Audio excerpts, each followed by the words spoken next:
Alright, folks, welcome back, everyone. 欢迎大家回来。今天是第525天right? 525. Oh, by the way, Xing Xing, I don't know if Australia or Vietnamese or Netherlands does this, but happy late Father's Day. Yesterday was Father's Day, or for you, yesterday was Father's Day, but we're still in the Father's Day thing today. I was reminded because my father preps lobster on holidays.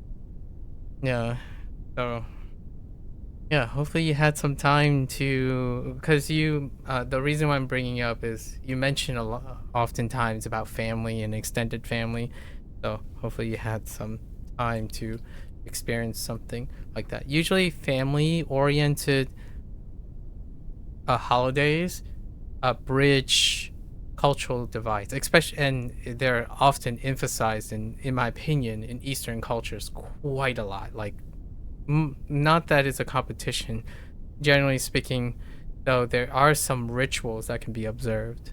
So since you often share about like Vietnamese side of things, I imagine there might have been some obvious things, especially patriarchal things.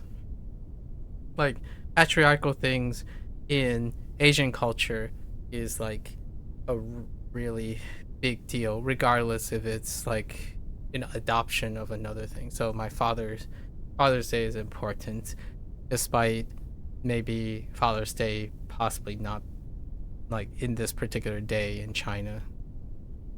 You type in you're considering learning Korean on your YouTube account. Now I'm getting learn Korean with Minecraft videos on Japanese. Yeah, I am genuinely very interested in like the I forgot to make a commentary on your Korean thing. The Korean thing is really interesting because of its. I really like its script, like its contemporary script, and then you can compare and contrast it with the older Hangul, right? Like the different legacies. So, Korea has this really fun thing to be an intermediary between the principles behind like the English, like the Roman alphabet, versus, and then they also have a analogous parallel to the now out of date, right? Out of date Chinese script.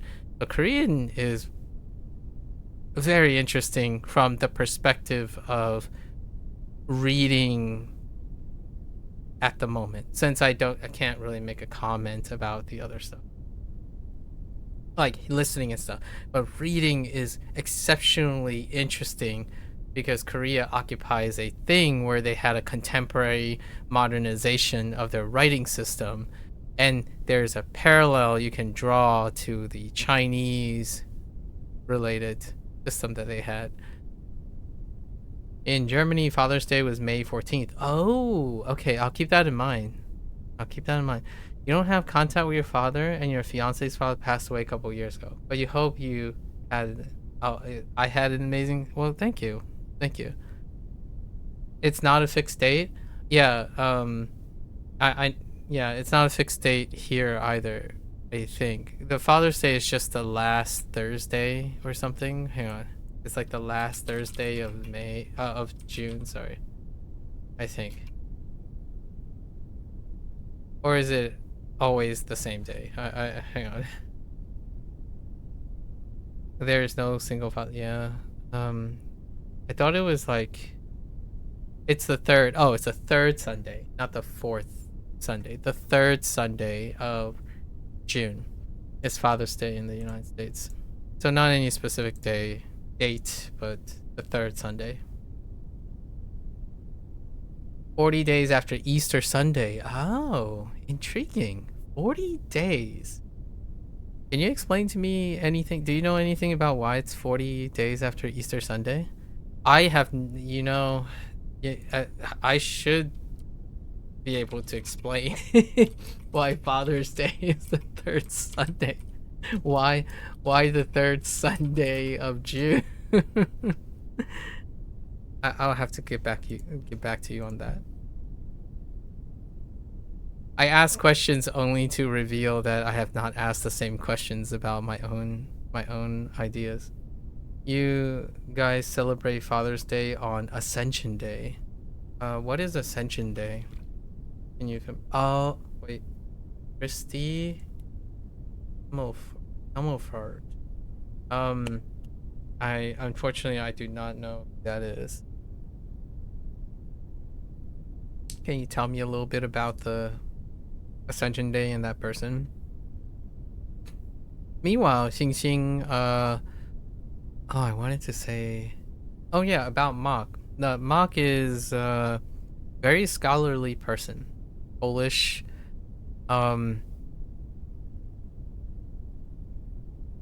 Interested in learning Japanese, of course. That's where we started. But this person seems like they're looking in their way. They're working on a degree in pure math. I know, right? Pure math these days. Pure math, and I think, was it sociology? And they're looking to integrate that into maybe some postgraduate work. So they're a bit later in the stage of education. Oh, when Christ ascended into heaven. I see, I see. Maybe a story for another time, but I don't think I ever told you, Drama, the story about when I somehow found myself in the middle of a Bible study. In the middle of a Bible study in New Zealand. And I genuinely had no idea what was going on. You're not well educated. You're not the most educated in religion. I'm not either. I do appreciate the idea of spiritualism. I've been watching Supernatural like in my evenings. Let's just say. I'll give you some tidbits and we'll talk about it another time. Because we gotta lean in when someone brings up spiritualism. So, my friends and I, right, my best friends and I, by the way, if as a reminder, my best friends they're identical triplets. So, because of them, I somehow found myself in New Zealand for a semester. Like, if I never met those guys, like, they really changed my life because of the way they socialize and whatnot. I would have been like someone who just stayed in, studied, graduated early, and never leave the country, right? Just work, work, work. So we found ourselves in New Zealand. Haven't you told this story once? I have told this many times, but I'm not sure if I told it in the presence of you guys. So in New Zealand, because the last time I remember it was about a year ago that I told this story.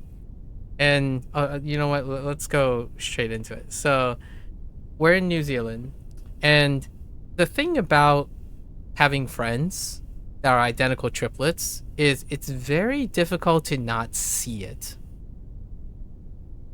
You know what I mean? Like, so imagine walking around and you're in a particular place, even in the United States, like when we're in the United States. There's an Asian guy, and then there's 3 identical triplets. Right? Like, that is like, which one's the weirder part? The Asian that doesn't look like anyone else, or that the Asian is standing next to identical triplets, right? And they all go to the same class and do similar things. They even speak very similarly like each other, despite 3 triplets, like triplets and an Asian guy. Now, the thing about going to New Zealand is now we're not only just triplets, like a triplet and an Asian guy, we are Americans, right? So the dead giveaway is we're Americans, and it would be very obvious the moment they interact. So we went to the university and we spent most of our time in the freshman quad. So basically the New Zealand, we are juniors, we were 3rd-year juniors. We walk around and they're having like their social events. Their social quad is really nice. It has a lot of things. We met while we're walking, we met a person who is, I don't know what you would qualify them, like kind of a missionary kind of person. So this person happens to be Asian. So To this day, I'm still not quite sure if it's because I was there or because I was standing next to identical triplets. But either way, somehow the person was really friendly. We refer to the person as Keeper. I'm not sure if that's his real name, but his name is Keeper. We'll go with that. And this person was very like friendly, and they talk like, oh yeah, we're gonna have like a get together, do you want to come? And obviously the idea is that I was a yes man back then. Like, I say yes to everything, and my best friends are very agreeable people. Like, we're all agreeable people, so usually any invitation can promote a sense of guilt if we don't oblige. So we we went to the place, and it turned out to be a full-blown traveling Bible study with like a meet and greet, eating, and then followed up with an entire sermon and singing thing going on. And when that was happening, I kid you not, I think I had an out of body experience because I just had no idea what's going on. Everyone's really friendly. They're like abnormally friendly, right? Because that's kind of the idea. You're in a Bible study and people travel, and they're talking about, have you, I get asked very often, the greeting is like, have you received the Lord yet? Right?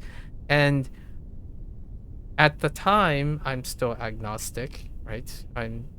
I'm generally agnostic in most situations. However, I do blend in when it comes to knowing sufficiently enough to communicate in spiritualistic environments. So, but I was still a teenager. I turned 21 when I was in New Zealand. That's a different story for another day. A turning of legal age in a country where the legal age of drinking was 18. Another time. This, it was interesting. Like, there was singing, there was like sharing a meal, and it was like, it was out of the world. Like, it's so different. I'm not sure if you guys have ever been to a service like that, but everyone's like singing, and I'm like sitting there, I'm like, I have no idea how everyone knows what to, like, everyone's singing along. So it was one of those things, like, I have no idea what to do. And singing, it was, yeah, it was Protestant. Yep. Yeah, it was a Protestant Bible study. Yeah. And we shared a meal together. First, you shared a meal. You were born into a Christian family. I see. Yeah. So we shared a meal together. We talked about, people talk about their Bible study, like their study, right? Like their student, like there were students there. Their life, like their academic thing, is the Bible study. Forgot your finals are in 6 hours, so you're going to lurk here for a little bit. So they're doing their Bible study as a form of academics. So they're doing missionary work. And I got like a side of Protestantism that I was not really exposed to. And afterwards, we actually this person actually ended up tracking us, and then we ended up being invited to their home with a follow-up where we shared another meal and talked about the Lord and whatnot. The thing is, being as polite and agreeable as we can, at least from my side, I was agnostic. So I learned quite a lot about how spiritualism, like, I want to end this on a really positive, how spiritualism makes people nearly uncannily friendly. But that is great. That's what I mean by spiritualism. I appreciate the idea of spiritualism. So the take-home message about my story is there's something incredibly remarkable and comfortable when you're just not suited, right? Like, if things are just gone sideways, right? I lose my faculty. Like, my logic goes out the window. I often tell people when someone asks, "Oh, are you religious or not?"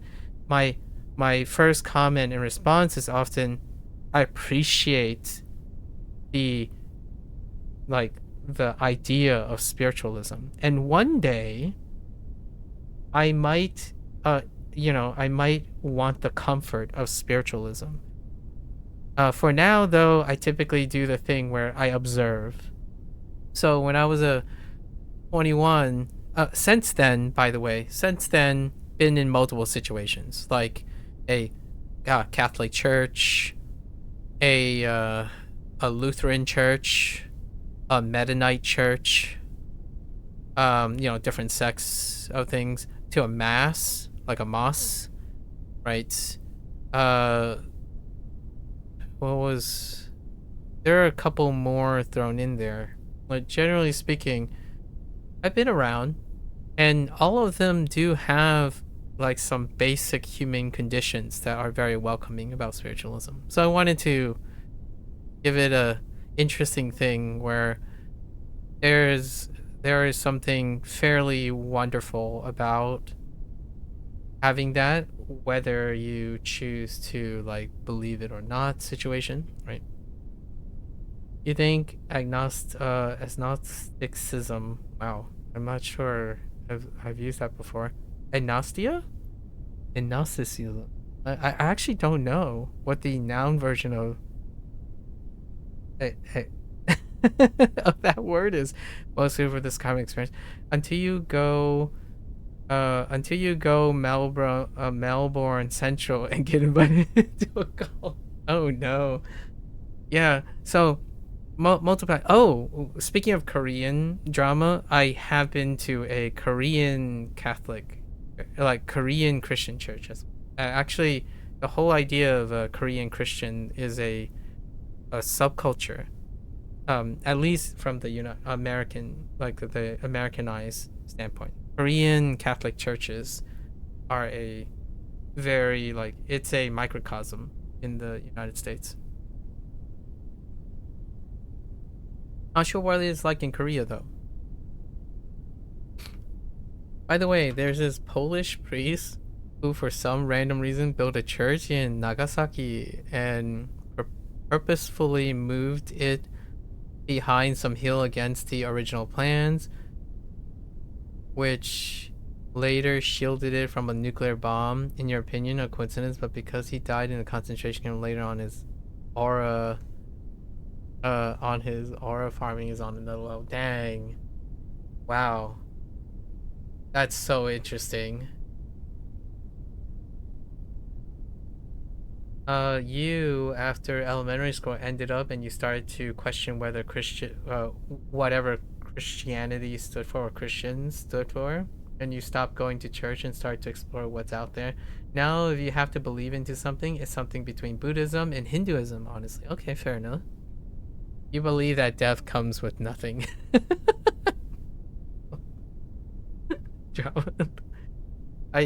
I don't want to. I'm gonna say this as friendly as possible. That sounds so German. Sorry. Oh goodness. That sounds so German. Like I believe you just hear it. Like you can hear it in your eyes. Like I believe that death comes with nothing. I'm like, good. It's like okay. You struggle to not write to not to write this exact yeah, like oh goodness. It's like having a round table, right? You have a round table of people, and then there's people from different cultures and whatnot, and then suddenly the camera just slides over to a German drama and say, I believe that death comes with nothing. it just proceeds to move on, like just deadpan, that's it, and then you just move on. It's like meanwhile, like I sound like an American, right? Like I obviously sound like an American because I grew up in America, so or in the United States, and the United States is filled with like this inclusivity clause when it comes to religion. So religion often comes as a let's try to be very use euphemisms and try to be understanding. And that's pretty much your standardization of American culture, where when you talk about religion, it's with some like, it feels like you might be walking on eggshells a lot of times. And for myself, the coincidence here is that that's my habit. So I'm not any more uncomfortable. However, in the United States, I think people that I'm around a lot of times, it does feel like they find it a bit exhausting to be walking on eggshells a lot of times when it comes to expressing their disagreements and agreements with spiritualism. For myself, it's something that I think about most of the time. So, like walking on eggshells, talking about inclusivity and whatnot. But I just wanted to make it clear that the story that I told was with the intention of sharing space with people. I think sharing space with people uh, really does enrich the life's experience. That comes with your Italian, or what is that? Your something being satisfied. Don't worry, drama. Your all I can see is it's kind of sound. It kind of looks like Italian, and so I'm making stuff up because I don't actually know words. So I'm like guessing at it. This is your. This is my pitch for religion. I am a. Yeah, agnostia is what I would say, because I have no reason to doubt. I don't have convincing evidence to doubt, and I have no concrete evidence to support. So for myself, I like seeing people happy. That's something I can believe in. So when I see people trying to promote harmony, happiness, you know, solace, spreading like goodwill, I'm perfectly content in believing in something like that. Oh, it's a noun meaning the longing for Italy. Oh, um, here's a tidbit about Italy. My exposure to Italy is James May, Man in Italy, where he did a travel show, right? Travel show around the concept of the longing for Italy situation. It's related to the longing for Italy. And it's that what is it? La Vida Dolce, right? La Vida Dolce. Um that the idea of that Italian life, like the longing of that like romanticization of Italian life, which I think may be tangentially related to the idea, that euphemism of like having that lifetime, that kind of very blissful life that is very reminiscent or perhaps stereotypically represented by Italians. And he explored that theme in his documentary or in his travel show thing. He also visited Japan, by the way. So he had another series called Man in Japan, or Man in Japan, before the Italian one. And then he went to India.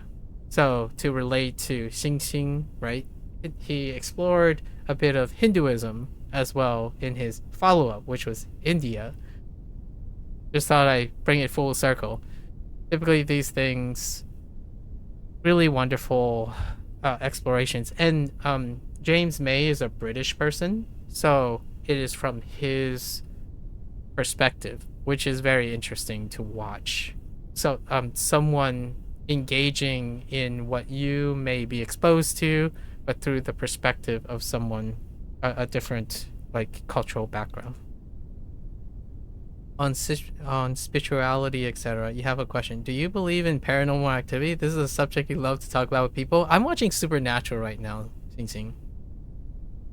Like, I'm on season 7 of Supernatural, and I started like less than a month ago.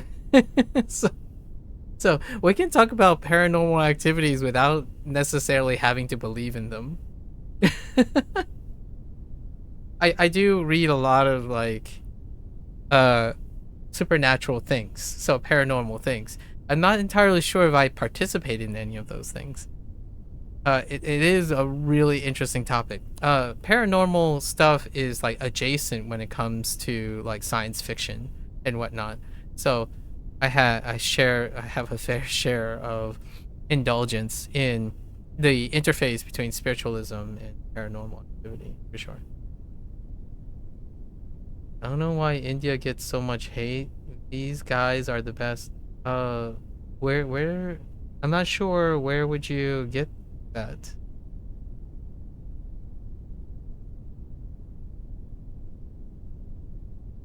What is the X? Oh, Twitter. Interesting. Twitter. I I'm gonna. Oh, I have to answer this question eventually. I don't have a Twitter account, and I don't participate in X like media too much. So most of my exposure comes from literal exchanges with other people. Like when someone links a like a TikTok post or Twitter post. YouTube and Twitch are the only things I interact with most of the time. I do have technically an account, so but you gotta dip. Oh no. Good night. Good night, drama. Mog needs to dip too, but he's gonna watch the World Cup thing, and I don't know what's going on. And Sing Sing is like middle of the day, right? Good night. All right, I'm glad you were able to meet Drama and then Sing Sing. So these are like, isn't it interesting? Like they're all people are here now. Yeah, you got some experience with it. You're very sensitive to energies. You have seen, heard, and felt stuff before. Okay.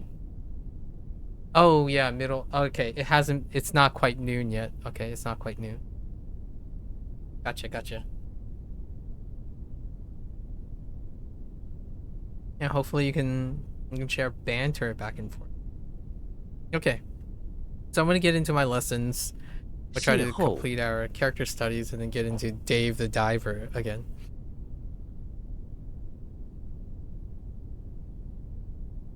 Energy. Ho is our two meeting unexpectedly, right?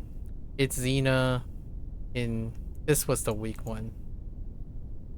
Although the read is good. She is a good read. Ho is a good read. 邂逅 Oh, positive, negative.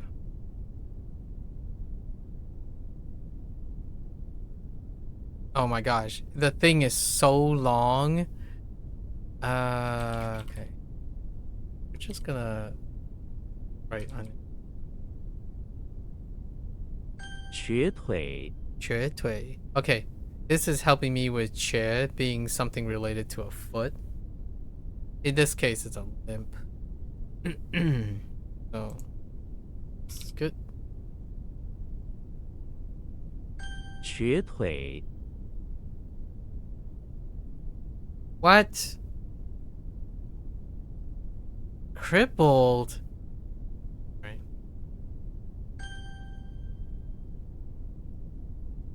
Sorry, excuse me. 颧骨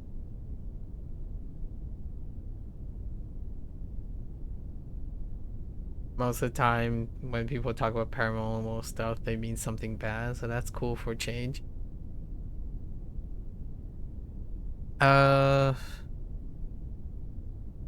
Yeah, I can't say I have anything that resembles what you're saying, Xing Xing. I do talk about paranormal stuff though, a bit, like the unexplainable, basically. I would say the inexplicable, or the tentatively inexplicable.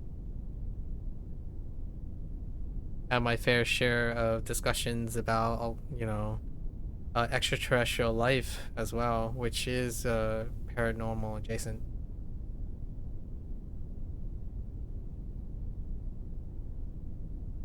Or like weird cases of potential Brownian movement along things and stuff like that. Trying to explain the inexplicable is probably the closest thing to say about if I'm my interest in paranormal activity, explaining the inexplicable. So whether it's true or not is not the consequence, but more so entertaining the idea of explaining the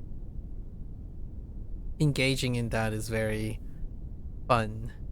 Earlier today, me and Drama was um, conjecturing what would be the like potential contributing factors to the kanji per day kind of paradigm online. And since we can't ever question the people, like literally, we may never know.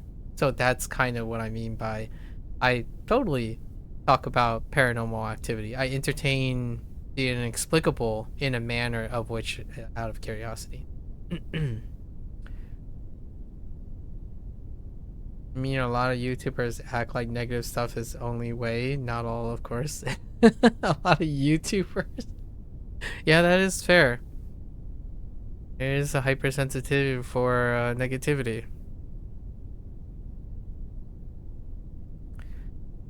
Chungu.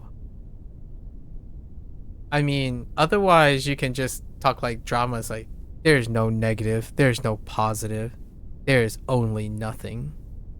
I'm kidding.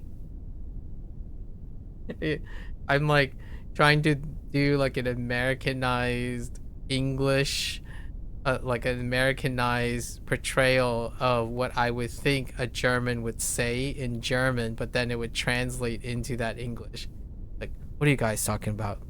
There's no negative or positive. There's only nothing. Totally could see drama pulling something like that. Guys, that's just nothing. All right? It's all in your head. Nothing. Also, the type of saying they only active at night or strongest at 3 a.m., that kind of stuff. Oh, yeah, yeah. Here's an explicable event a lot of times.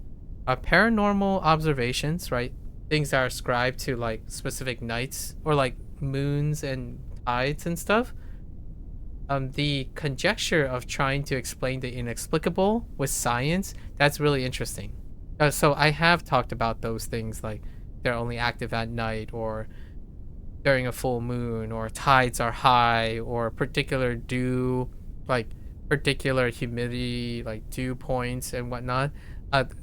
I usually talk about it in a manner like someone would say, oh, well, how do you explain the raining frogs, right? That actually was accounted, like frogs falling from the sky. I don't know if you read into those paranormal actions, like when frogs fly, drop from the sky. That allegedly or accounted has happened, and some people try to explain it. Try to explain the idea of how you could get the aerosolization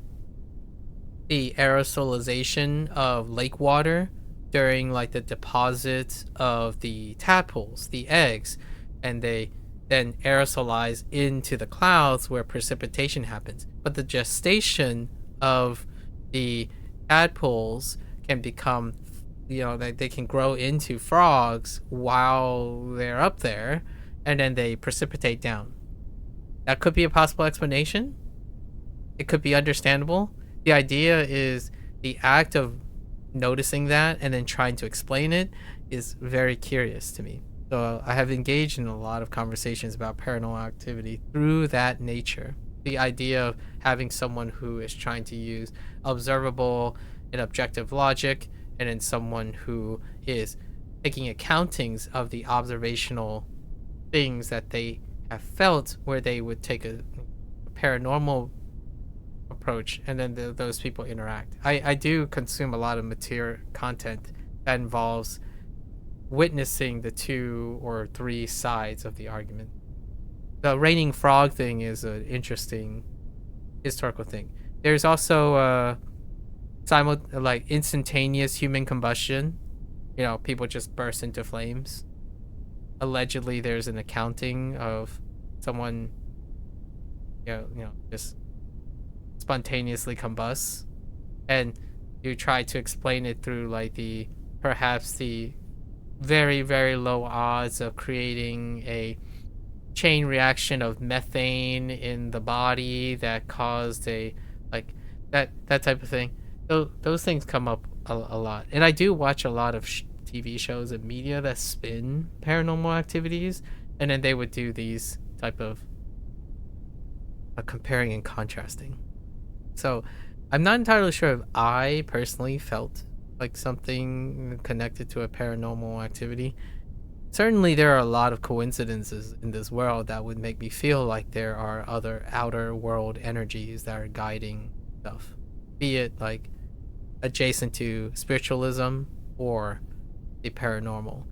Like the idea of, if you reflect on the odds of this happening at this particular time, at this very moment, at the very moment that you're thinking about it, and it just happens, like, my thought is I either chalk it up to coincidence, or it would be fun to entertain a higher force or something like that.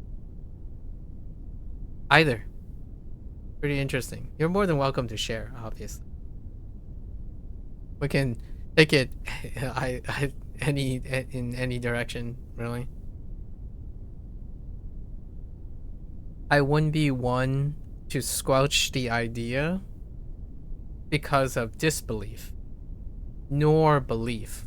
So, like my position on spiritualism, I have no reason to doubt, nor convincing evidence to believe. So, the idea is to listen to both, or listen to all, since we can neither confirm nor deny things. It sounds like a very neutral stance, but that neutral stance is something very characteristic of someone who believes in confirmation of observable things. However, things that don't exist doesn't mean that they don't exist. That type of thing. It's a little different. The difference lies in the idea, if there's absence of proof, it doesn't prove anything. That's one of the major gripping points between me and drama. One of the classical arguments that happen in online is that in the absence of evidence, it is proof that it does not exist. That, to me, that's not the point of logic or agnostia. It's the point of bias and confirmation bias. So Drama and I get into a bit of a funny tit for tat every time when someone says like, oh yeah, well, this is dangerous. This is dangerous because you haven't seen it yet. And I'm like, no, that doesn't prove anything. If I haven't seen it yet, it doesn't prove that it is dangerous, nor does it prove that it is not dangerous. That's kind of the idea. And paranormal, the discussion of paranormal activities and then spiritualism, that falls in that category. I have no reason to doubt you. Means I have no convincing evidence otherwise in any way. Like, the moon is understandable because the moon affects the ocean as well. Yes. However, the moon, I was thinking about the tides in the reflection in human behavior. So I'm talking about like werewolves. Or something like lunacy, right? The idea of deviant behavior associated with the phases of the moon. And one interesting, compelling, or like attempt in arguing about how like the moon can affect the behavioral timing of people is that people are made of water. You know, like the body is carrying a vast majority of water, so perhaps there's some fundamental argument to that. It's interesting to hear or entertain someone go that deep. Polish immigrant activity may be paranormal at night, so there is that. But the absence of proof not proving the counterfactual is real. Yeah, neither. So you think experiencing paranormal activity is completely valid to talk about? Yeah. I'd love to share my experience with me. I just wanted to make sure that you know that I won't force you to believe, because I believe that you need to experience it yourself, or even then, if you don't believe that, totally okay. That's fair. Yeah, I am neutral about that, whether or not. So, um, talk to a bunch of people who who use crystal energy, so they think about energy crystals. There were a couple of people who were like, I do come across motivational speakers quite a bit, because I sometimes I sound like a motivational speaker or like a life coach, for example, which I'm not intending to do. I do not intend. I hope I don't give people the impression that that's what I do. I don't. I'm not trying to be motivational because of sharing energy. However, I do come across other people who do feel like that's the bonding point that they associate with me. So I've had my a couple conversations with people who believe in crystal energy, which is to create essence, like qi, for example. Uh, feng shui, right? Feng shui is an example of that. The idea of manipulating the energy in a room in order to promote a auspicious lifestyle. You hereby issue the Polish stamp of approval on not forcing anyone to believe. You believe everything is energy? Honestly, I do too. Not in a similar way. However, the idea, the concept is analogous to each other. I would say. Yeah. I would say something like entropy is what would be like the other person. If I were to include another perspective here that is not the perhaps the perspective in that quotation. Both the entropy argument and the perhaps life stream argument.全国. Is there any particular topic that you were about to go into, Jingxing? I'm kind of curious if I've had, like, I'm familiar with the conversation or not. 全国. Okay, so this is the cheekbones, and we're just attaching the bone to the cheekbone. Because 颧骨 is 颧骨 全 is not great, not too bad. Heck, it doesn't take cheekbone because it has the zygomatic bone. I'll show you a cheekbone. 晕厥 晕厥. Which one is the weak one? Oh, the yin is pretty weak, but we include that to help with the jue, which is the faint. So it's dizzy and fainting. Yin is stronger in the re. 晕厥 There's a long tradition of saying things share a common substance, so it's kind of easy to reconcile it with the energy stuff. Not that hard to go from, say, entropy to energy. Well, it's entropy and energy, so we're not like. It's more like the comment that I was making was it's gone from entropy to energy to that energy to everything. So like everything, like we're talking about semantics now. So like everything to entropy to energy to that energy to a different energy to everything. So entropy to energy is a natural transition. Entropy is about energy. But different energy. So we have like the different conceptions of energy. It was shorthand for this, I guess. Could have been more precise.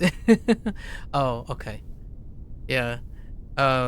I mentioned the life stream because the life stream isn't quite the energy of entropy and like or the concept of entropy and its relationship to the energy of objects or like the I early on in my undergrad I was a biochemist and I enjoyed protein kinetics, right? Like looking at protein, and whenever I think about energy, I think about the stabilization, like the low energy state, and that's where that whole my comment about energy and entropy came from, like protein folding mechanics.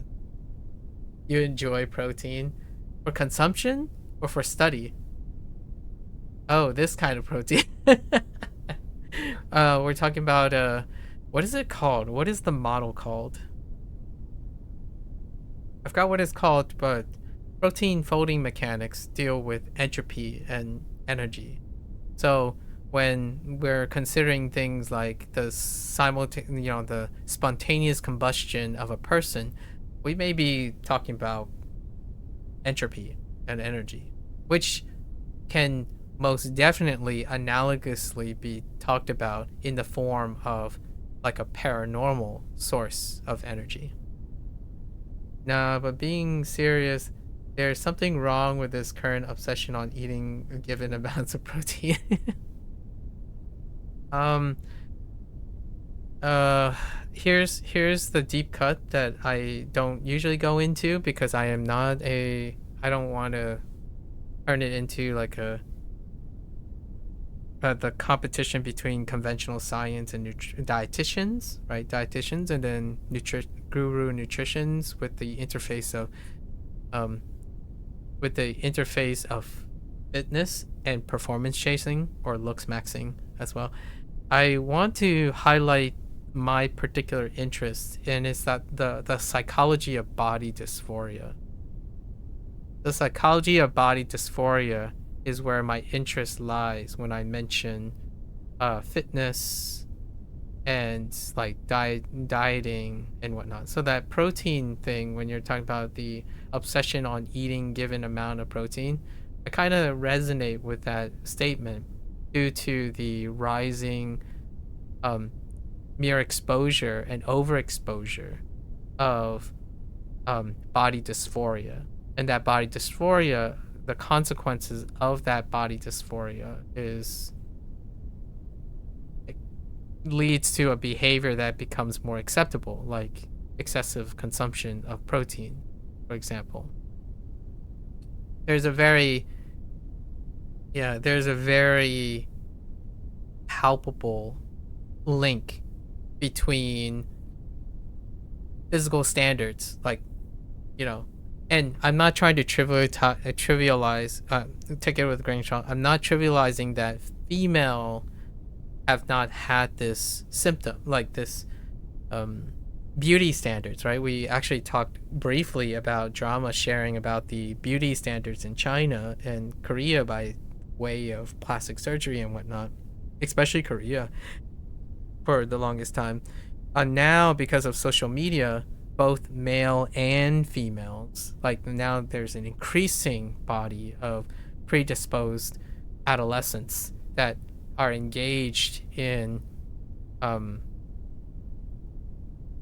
social standards, like body social standards. And that, in my opinion, is a personal interest of mine. How that is connected to the excessive behavioral things that deal with things like the consumption of protein. Looks maxing is definitely one of them. Some new YouTube tag idea. Just max everything. Yeah, HanziHero and kanji. Yeah.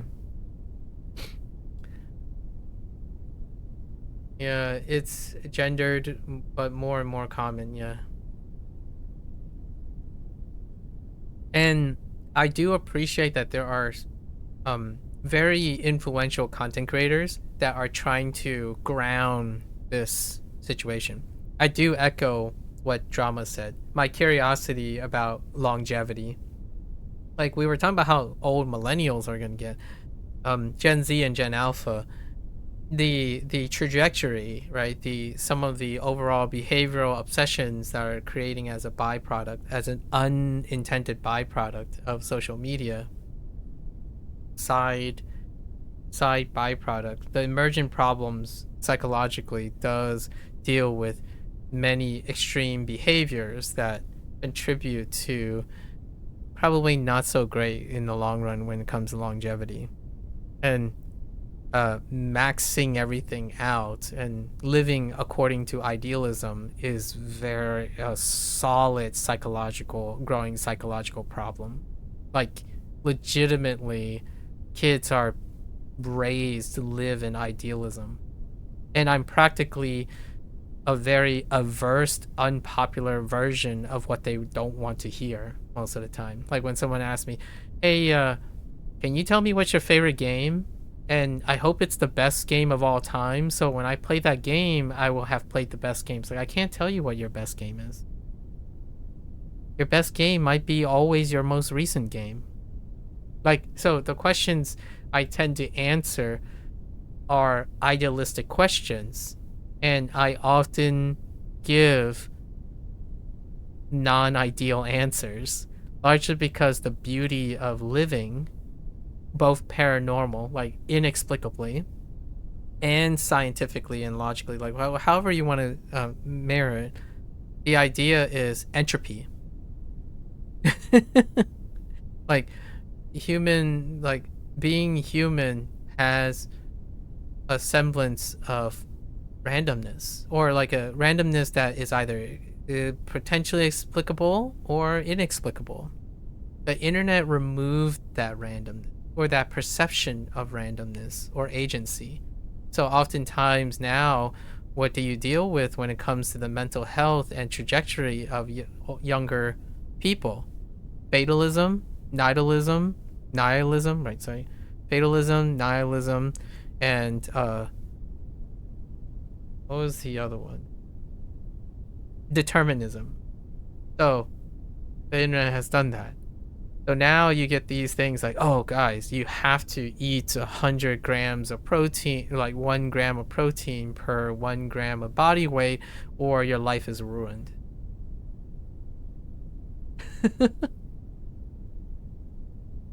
Reject optimization, embrace wabi sabi.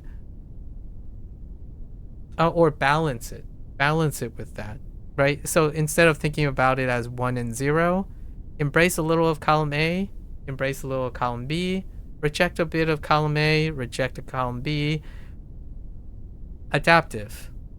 That's my like really exhaustive, people don't want to hear it type of situation. Like kids legitimately don't want to hear this. It's too much yap. Put the fries in the bag situation. I typically get the put the fries in the bag, I'm tuning you out situation. So I would speak at length about like 5 hours of something, and then they would filter quite nearly everything except the things that meet their idealism. So what I am learning to do, right? I'm learning to do is I want to start with that idealism and slowly branch out from that idealism slowly over time, across time. So when someone tells me like water, everyone should only drink water for the rest of their life, there's no reason to be drinking anything else. I actually met someone like that. And the idea is, okay, well, let's start there. So let's ask ourselves what else contains water. That's kind of my approach to most things. So whenever Xing Xing, like if we dial it back to the paranormal question, the idea is I want to start where Xing Xing wants to start. You started knowing about paranormal activity around, more than 10 years ago, shortly after your father died. Okay. You felt a strange presence around you before you went to sleep. Intriguing. When you look around your room, you spot a figure at the door.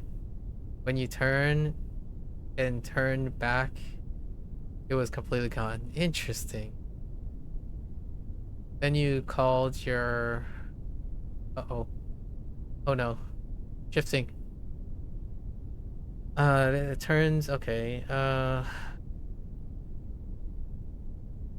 When you turned some, then you called your mom and told her everything. We got one of her friends to come over and she looked around the house and at the place she felt a presence. She took pictures and you could see a figure right where you pointed. Intriguing. Well, so basically a more balanced Alero, less tongue and more ballerina. Okay. I get what you're going for, Mark. Couple months after my sister's friend came over, she didn't know about anything in this. She asked my sister how she looked when she saw her behind her in the mirror. Turns out your sister was in the bedroom and the person behind her was my sister, her twin. Oh. The mother never told her about this because she didn't know too. I don't know what happened because we talked about the speaking. Huh. But that was how you found out that one of the person you saw and felt was your sister twin. After that, you saw your grandpa many, many times, talked with him, became a middle point between your grandpa and grandma so they could communicate. Oh. So you're mediating. You describe yourself most of the time as a light beacon in this world since you can hear and see. Alright. So a medium. On the negative side, you have been scratched before many times. You also have had scary beings shows up and you're still learning how to deal with them. Oh, okay. You talk to them on a daily basis? Or many times? Wait. Did you say many times? Is there any particular times that you get to talk to them? Is this more of a triggered event or in an involuntary surprise?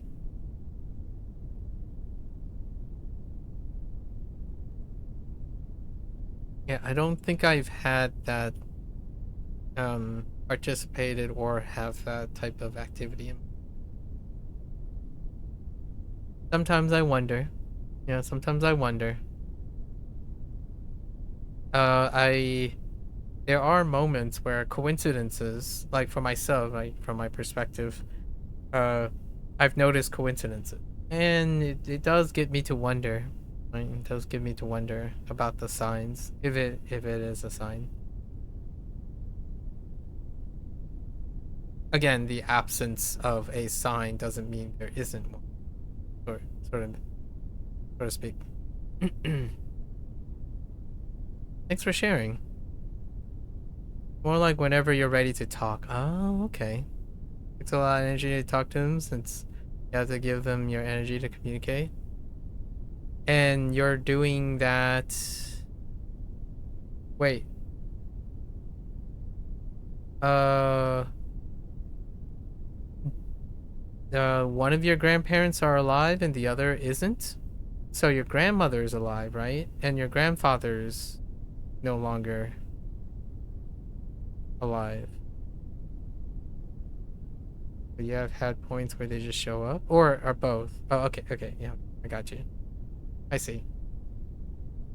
Well, that must be a nice little um solace for your grandmother. She must really appreciate it.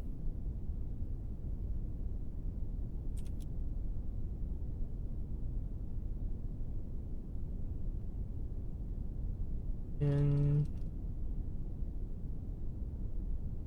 glad to hear that you're managing the, whatever negative effects and having an overall positive experience with that type of activity.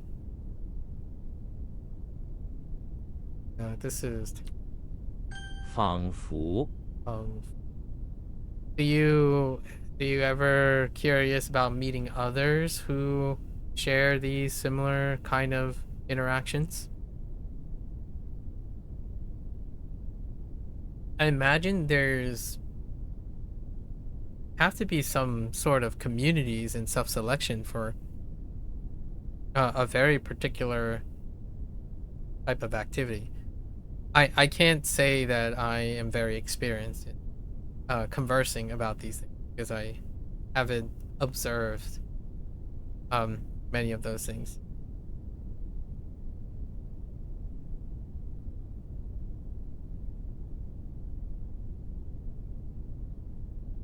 Mediums,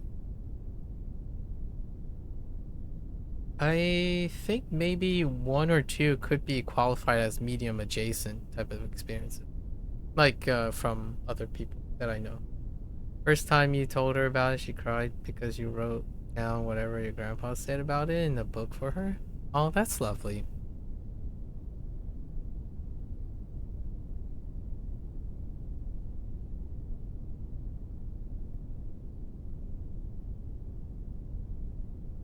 I do not have any more. I do not have any living grandparents, so it, we'll have to have this discussion, like another type of discussion in the future. Seeing that I'm kind of getting to that age, my folks are in their advanced age. Interesting. What are your thoughts on media portrayals of such things? Have you ever seen Supernatural? Xing Xing? Certainly there's like the bit where there's an often betrayal of that type of activity. Oh, okay. Yeah, I think that often forms the basis of a lot of the things you're describing forms the basis of the wishful of the like it is a shame this kind of experience is more and more disregarded and even uh medicinalized. You feel like regardless of your opinion of its reality, it's really just a meaningful way with engaging with your environment. Yeah. Yeah. That's kind of where I sit on that. My first thought is the good, right? The good you can do. I sound a little bit sappy sometimes, but genuinely speaking, that is kind of the idea. Great to hear that you're able to um give something to your grandmother.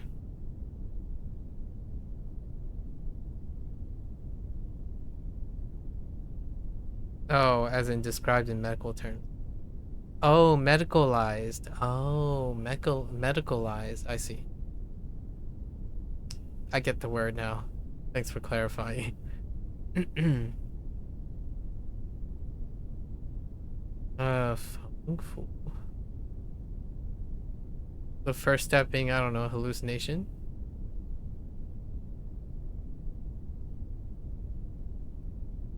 Possibly, yeah. Yep. There's also post-traumatic, right? Post-traumatic stuff and confirmation bias. Self-fulfilling prophecy. Quite a lot of less maybe fairly commonly used but things to try to how I say detract from the intended experience. Yeah, like you said, if you believe it or not, it's not on me. I mean, yeah. The effects of what you do, the actions of what you do are very real, right? Whether I believe it or not, the actions that you make and the actions that you do or anything you do is very real. So whether it's definitive proof or the absence of proof, what you do is real. So what you wrote down, what makes your grandmother cry in happiness, that's real. So those are the things that, despite what I believe in or not, you did those things. And they are observable. So thank you for sharing, right? Making people happy is probably our most empathetic point, right? Like, I like to make people happy. In fact, I like making people happy to a fault early in my lifetime, even at the expense of myself. So I can definitely understand the undertones of what you're trying to share. And that is the purpose of the actions that you have and the motivation from it, whether like your beliefs and what for doing so. You should worry less if other people feel forced to believe I mean it. I believe in the good-hearted nature of people. Whether you believe it or not, like I literally say the same thing, Xing Xing. So, with the grain of salt, right? I usually use the phrase grain of salt. Whether you believe it or not, I believe in the goodness of people. And I say this often. If I know I just criticized or insisted that idealism, like looks maxing and all that stuff, or peace maxing, as Mark said, is an idealism. It's one of the few beliefs I do have, and I hold to it idealistically and naively, regardless if it's real or not. So, if if you're concerned about whether I believe or not your paranormal thing, it's already. I feel you, because sometimes whenever I say I believe in the goodness in people, most people don't believe me. That is a very sobering. That's my sobering example of belief systems. Procol and I'm not sure if Xing Xing you were here, but Procol and I talked about science and belief, like the belief in evidence in order to confirm things. So we also engage in a discussion about like whether that is the case, if they become one and the same or they're related to each other. We won't go into that because that turned out to be like a 10-hour discussion between me and Procol about how like since we're observers in a universe, we observe the universe that we exist in. Oftentimes, however objective or observable we can in our evidence, it comes with the belief that what we do is actually explaining something. Yet it will be inconclusively incomplete since we occupy what we're observing. So much like at the root of whether you believe or not a paranormal activity is happening, the thing you are trying to prove in belief or not is happening to you. So you are the participant. And since I am not the participant, I may or may not be able to believe that because I don't occupy the same space, nor can I read your mind, so to speak, right? So there's always this like believe it or not situation.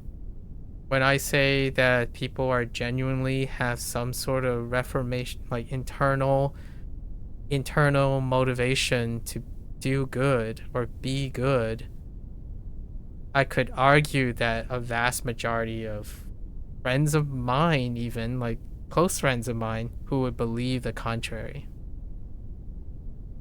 They would believe that there are people who are truly evil in the world. So, I'm not here to convince anyone of that. I do like to tell you that what you're doing is very real. And that sounds like a very sweet thing. Like, it would be great to be able to bring happiness to a grandparent who have lost their partner. Like, in the sense of the physical world, like the sense of a plane of existence that they can't observe each other anymore. Right. And in terms of like, I can see where you're talking about Buddhism and Hinduism as well. One of my favorite tales, obviously, is Journey to the West. And Journey to the West is, I mentioned it multiple times. I love Journey to the West. It's an intersection of like the co-mingling of Taoist, Confucianism, and Buddhism, right? It also tangentially relate to the coming of Shintoism in Japan. And oftentimes, when I watch some of these, they talk about the afterlife and reincarnation quite a bit. And many of that type of things depict both the bad and good per se of like things like karma and um, afterlives and um, multiple like punishments, eternity, and like conduits and whatnot. And that type of depiction, at most times, my first thought, my inherent nature is to see, man, it would be great if underlying all that is humanity's consistent willingness to do good. So that would be my personal share. And most of the time, I would say it is easier for someone in the modern age to argue against me and find plenty of examples where humans are rotten to the core and everything around their lives would convince them to the contrary, that humans are self-destructive, you know, things that are parasites to the world. Like, fair enough. Trivializing sound point, but make Japan Buddhism again is so hard to get vegetarian vegetarians. That's a very interesting side point. Yeah, thanks for sharing, Xing. All I can think about is how happy your grandmother is. And maybe, am I reading this correctly, Xing, that you are happy as well, right? That you're able to do this or provide this? That sounds like a win-win to me. I wouldn't discourage you otherwise. If I were trying to project it, thanks for the confirmation. If I were to project a cynic, right, like someone else, if I were to project, so in order for me to do this next thing, I would have to reject and embrace that humans are cynical creatures. So a cynic person that I might know, I'm taking some examples from other people's stories, would make an argument that, well, if you're delusional, right? If you're delusional, which they believe you to be delusional, for example, then what you do can create more harm than good, right? And that is what I mean by, I really do hope that someone who could say that to, for example, to you, is coming from a perspective of trying to help and share a point of view that they're having your best interest in mind. Obviously, then someone can come at me and say, nah, they just want to be right and be narcissistic and whatnot. They're hiding behind a veil of pleasantries in order to, that's what I mean. So in all cases, whenever we talk about these things that are either inexplicable or explicable, there will be opponents. And my opponent is generally when I try to hear someone who go out of their way to say they're doing you a good by projecting what they believe is true, by spinning whatever you believe is not true to be harmful. That is very tough. Like, one thing that I usually talk about when it comes to the Asian culture is the quality of life argument. Like, when you know one of your family members are about to die, right? do you tell them? That's a really big one that occurs. There are quite a few really wonderful movies and some documentary on like the practices in Chinese culture. Usually, you don't tell the person. It is the responsibility of the people who are continuing to live to carry the burden of that truth. Because a person want like the priority of the person's spirit is higher or like can be argued to be more important than their corporal physical health. You didn't plan on giving your grandmother a notebook because half a year before that we didn't have contact for the longest time since our partner then didn't let us. Oh, okay. Oh. Oh, there's another partner involved. Interesting. So yeah, when your grandpa started talking to me about things, he would like your grandmother to know. You start to write them down. Oh, I see. I see. I didn't realize there was a third party here. I see. Well, I appreciate the share. As always, I'm more of a sugar-coated person, so whatever makes people happy, I really feel incredibly compelled to not get in the way of that. That was the opposite of I'm not compelled to get in the way of people's happiness.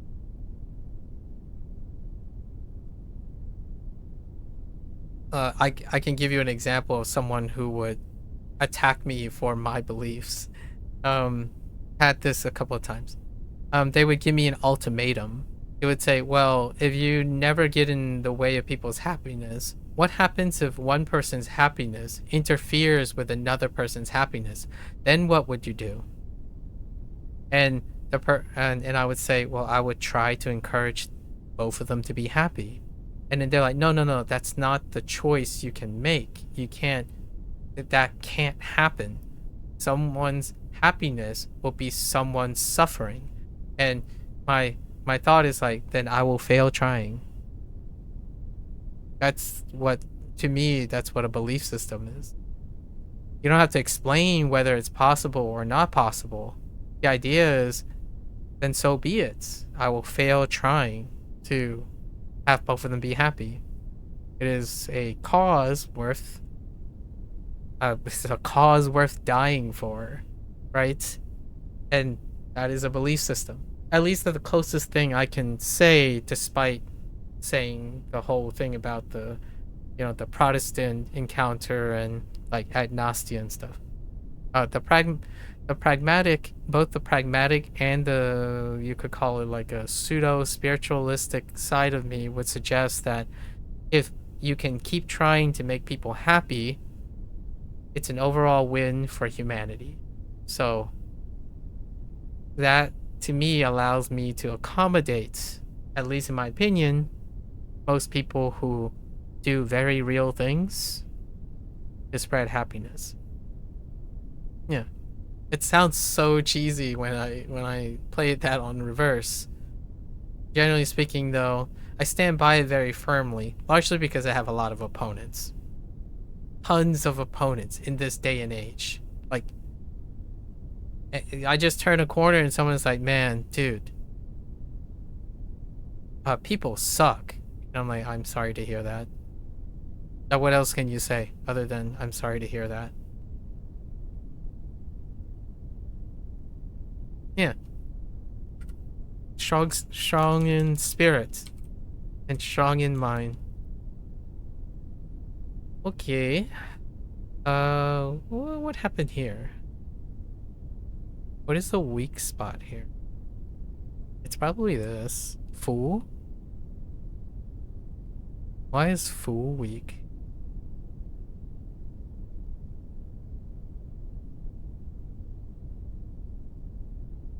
Oh, seemingly. These are the two seemingly's. Can I just write? We're just gonna write seemingly. Are we gonna end up defaulting? What is that? Fang fu. 仿佛 Fang fu. Alright. 仿佛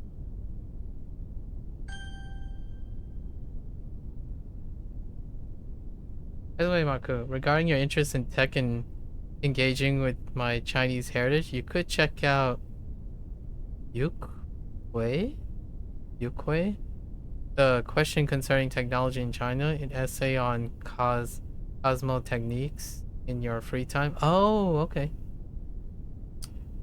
I see. Off of what drama shared regarding uh topical to drama. Interesting as well.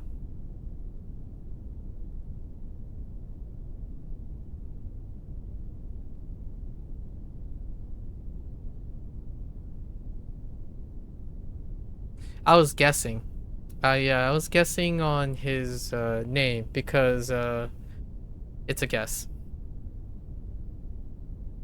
I took the most common pronunciation. In Polish, it sounds like male genitalia, so it's just. Oh, no.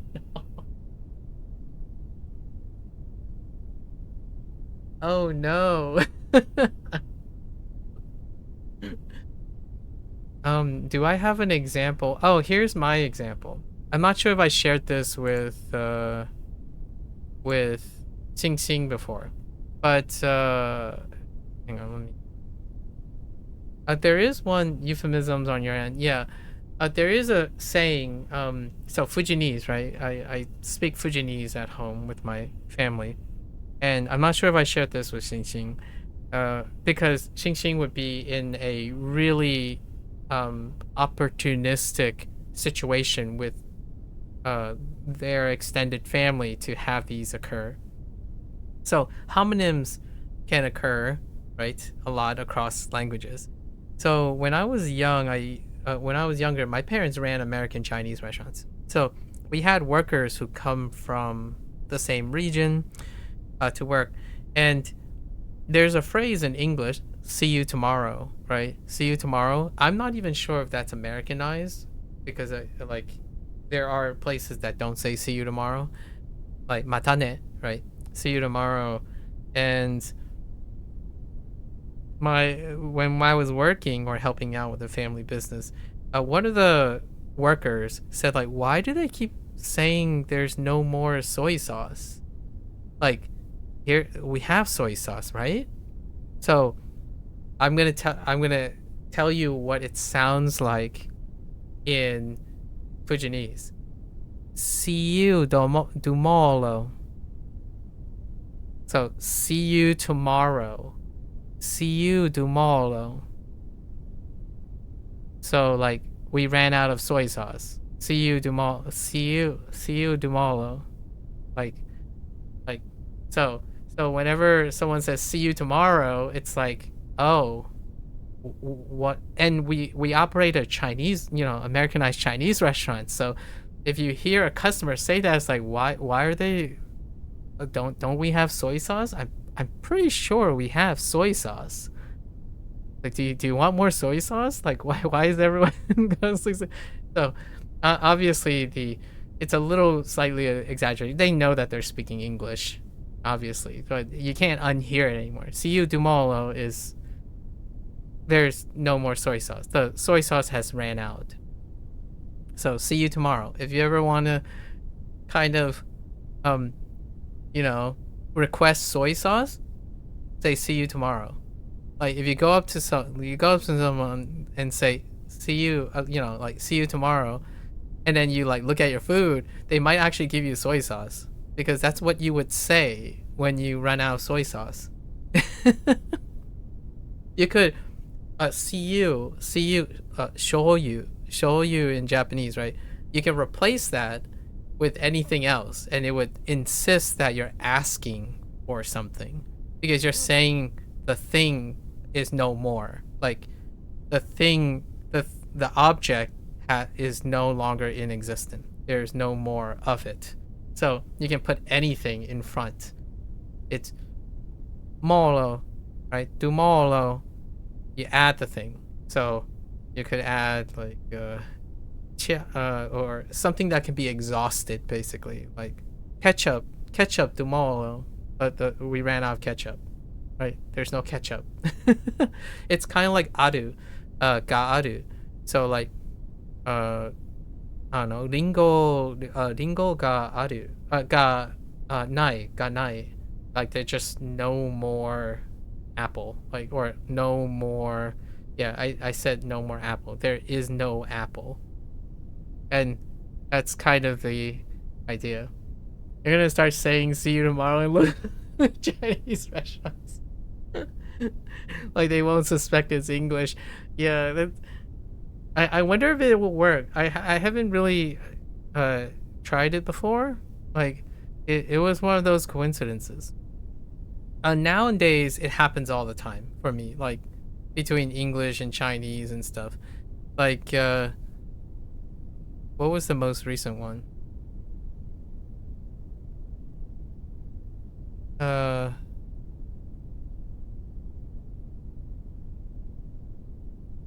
oh no, there was a good one recently. It sounded like an English phrase in Japanese. When they said it, I'm like, wait, that just sounds like majesty or something like that. I'll have to keep a note of it. I'll let you know if they. Yeah, like here's one. Xian is or xian. Oh, actually, is it xian is salt, right? It's salt. And xian is slightly different, but it's still salt for the pronunciation is like xian dumolo. So like I don't have salt. Like there's no salt. Can I get some salt? And I think one of the things that I feel maybe it's in because I have limited Fujianese or something like that. Oftentimes when you're expressing requests, you're stating what's happening as opposed to asking for it. So like I'm not sure if that's a mannerism thing in Chinese and it's hold in Chinese, but generally speaking, when you say something like if you're requesting something, you would state the state of something. So like if you're saying you want ketchup, you would say there is no ketchup. Right? It's not a rude thing. Like in the United States, it can be a hit or miss. Like when you go to a restaurant and say, "Hey, there's no ketchup," and then the person would have to interpret like, "Wait, okay, I get it. There's no ketchup. We don't we don't give ketchup here," or something like that. But usually when over the times when I was speaking Chinese, most of the time you would state something and it's inferred. It is inferred. So in Japanese, I sort of get that feeling too. Like when they say, "Oh, hey, there's no meat," which you, and then the first thing you would say in a restaurant is like, "Do you want some meat?" Like because you're stating something. However, Japanese also has commands and like, "Oh, can we have some meat, please?" And yes, Chinese do too. It's just it's an interesting case study about stuff like that where when you have, in my opinion, increasingly context dependent languages, they infer the context more. So like if you're in a restaurant and a customer is stating something that is absent, they are likely going to be asking you for it. So whenever they state something is absent, the other person contextually will infer that they want it. They want more of it. So instead of sounding like a burden to the person, right? Like the whole stranger political thing, commanding someone is more of a burden than stating an obvious thing and allowing people to contextually help each other. So asking for something is burdensome and often comes with an apology, right? Like, すみません. I don't know, like, 塩がある? Right? Do you have salt? Right? And it would be with an apology. So oftentimes, and then the person working should be inferring all of these things. So that's kind of one of the undertones and the nuances that I really feel at home when I'm learning like Chinese and Japanese, at least from reading, because it reminds me of these things.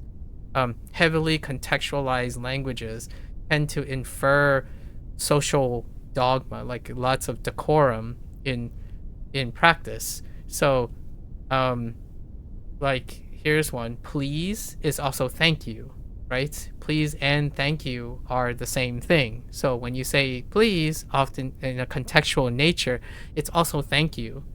And then when you say hello, that the joke about the joke is that when you say hello, you're also saying goodbye, right? So there are certain languages that are heavily contextualized, and they tend to say the same thing twice or three times because it's reliant on context. So you can do a litmus test for how contextualized it is. English, I often use this word. I adopted this word from someone else's explanation. English is descriptive, like it's more lean towards a descriptor language. So it requires explicit information within the specificity of the interaction.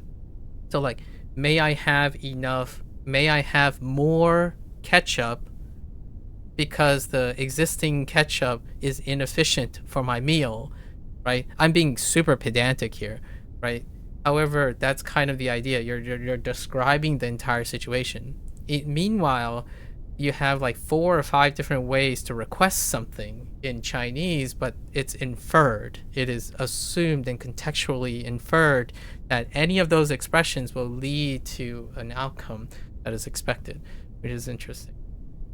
It's the opposite in your culture, so that's interesting. Oh, okay. In Polish, like stating something not there would mean you didn't place yourself in the position to ask for something. Oh, interesting.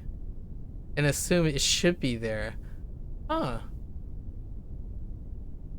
That's like very internal. Oh, okay. I see.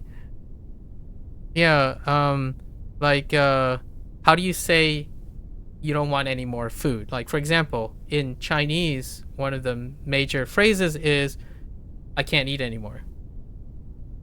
Or I'm full. So you don't say or you don't, like, the phrase doesn't necessarily translate to, oh, I'm okay, like I don't need any more, I've ate my fill. It's I can't, like, I'm full. That's it, just I'm full. And then it's assumed that the person doesn't want any more. Now, that doesn't mean the person isn't going to give you more food. It's that when you say I'm full, you're also saying it was delicious, you had your fill, it was great, it's a compliment to the person serving you, but you're specifically only saying I'm full. There's nothing else. Like, so contextually, if you're gonna teach that, right, to an English speaker, for example, and say, oh, what type of phrases would I need to know when you're having a family, a family friend, right, or family friend dinner or something, learn to say something like, it's delicious, I'm full, I'm good, I'm healthy, great, or something like that, because the rest is contextual for the most part.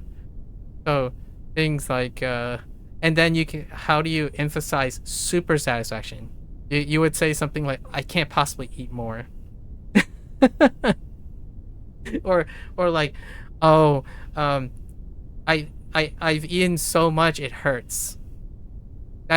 Those are like the phrases that I would say you would hear more often. You don't, like, you're not saying like, oh, the food was really delicious, I love the, like, salt levels were just perfect, and thank you for spending all of your time, like, preparing all of this. I hope it wasn't too much trouble. You show it by saying, I can't possibly eat anymore. that's like one of the stocks is to state what's happening. You're stating it and you're inferring it. At least in my opinion. Obviously, I've never been to China, right? Again, and I've never been to Japan. But stating the obvious creates the inference of goodwill. So when someone says, "Oh man, my stomach hurts from eating," that means you did a good job. You did a great job. If you're the person cooking and someone's like sitting there is like, "Dude, my stomach hurts." It's often not because they're having diarrhea or constipation. It's more so like they're so satisfied they hurt from eating. Like it's usually in the context of being polite, not in the context of being negative. So like when I think about someone in like a Americanized content, they're around and they say, "Oh, my stomach's kind of hurts." Like, "Are you okay? Like, do you need like some Pepto, or do you have a stomach ache? Is the food not agreeing with you?" That's a, that doesn't happen as often in when someone says something like kind of in a bad way, but it's actually seen as the benefit of the doubt. So that's kind of neat to hear those things. Like, "I'm sorry" is not the same as "I'm sorry" in contextual cultures. I thank and say how good it was. Ask for takeout. Be sorry if I left something. Okay. I'm gonna think of it. Any satisfaction would actually be super satisfaction here. Oh, okay. So it's different if you talk with someone you know, or the cook themselves, or someone who does customer service, because emotional labor is a no-no. Yeah, yeah. Fair enough. Fair enough. Yeah. Um, I think heavily contextualized languages often require heavily nuanced, contextualized inferences through experience. So in Chinese, and by extension in Japanese, that's what I feel when someone says, "Oh yeah, Japanese is heavily contextualized," and like I understand. It's not only heavily contextualized in the sense of how you understand the words, like putting together. It's also the situation, right? Like, so you have to go to a situation in which you understand the situation as well, because the language itself is not sufficient alone. And so when someone asks me, "How do you say hello?" Say, "We're here." That's kind of a really fun one. Like, so you could start with like, "Oh, hello, how are you?" You or you can go to the front, knock, and say, "We're here." That's one of the earlier ones where someone would make a joke like, there's a channel called Unlearn Japanese or Learn Real Japanese. I forgot what their channel is, but they kind of talk about okairi, right? Okairi nasai, or uh like how people greet, like, "We're here," "Oh, welcome back" situation. It does transfer to other contexts, specific languages. Like when my parents arrive home, like when they arrive as a guest, they would say, "We're here," not "hello." Like, "We're here," or "How are," like they announce. And that's kind of the thing where, like, why would you state the obvious? That's kind of what the English, if you hear an English person like very, very not open, like closed off a bit, like why would that be a greeting? It's because that's how it's inferred. Like, when you state something obvious, things are normal. So, um, you know, like when someone goes to eat something, it's like, "Wow, this food is hot." And I'm like, and someone's like, "Well, yeah, no, you know, no kidding, Sherlock. The food is hot. It just came out of the pot." It's like, that's not what that's not what they're saying. They're saying, "Oh, that's great that the food is hot." It's like, "Oh, this food is salty. Oh, this food is spicy. Oh, this food is chewy." They're saying that it is very appropriately chewy. It's interesting. They're enjoying it. Not they're stating the obvious. So that's kind of one of those contextual things that I feel it get lost in translation a lot of times. Like the more often you state something obvious, it's that things are happening normally. Both the Eastern Anglo-Saxon part, yeah. Oh man, I cannot possibly explain how much trouble "How are you" gives you. Yeah, we are here is so real. Polish, Chinese politeness. Yeah, saying we are here is like the least enforcing on anyone as well. I see. Least like imposing nature vocabulary. I don't know. Vocabulary is irrelevant here. Hopefully you get what I mean. I do. I do. Yep. Because it can be imposing or drawing attention depending on what kind of culture you're stating. Like in the United States, at least in my opinion, the United States, when you state something obvious, you're trying to draw attention to the idea that it does not have attention. Like, for example, I'm standing here, right? I'm standing here, and then what that would give to the other person is like, oh, I'm sorry, like I didn't see you there. Like the person is trying to draw attention to something that required attention, not saying that this is wonderful. It's exactly what I expect. Right?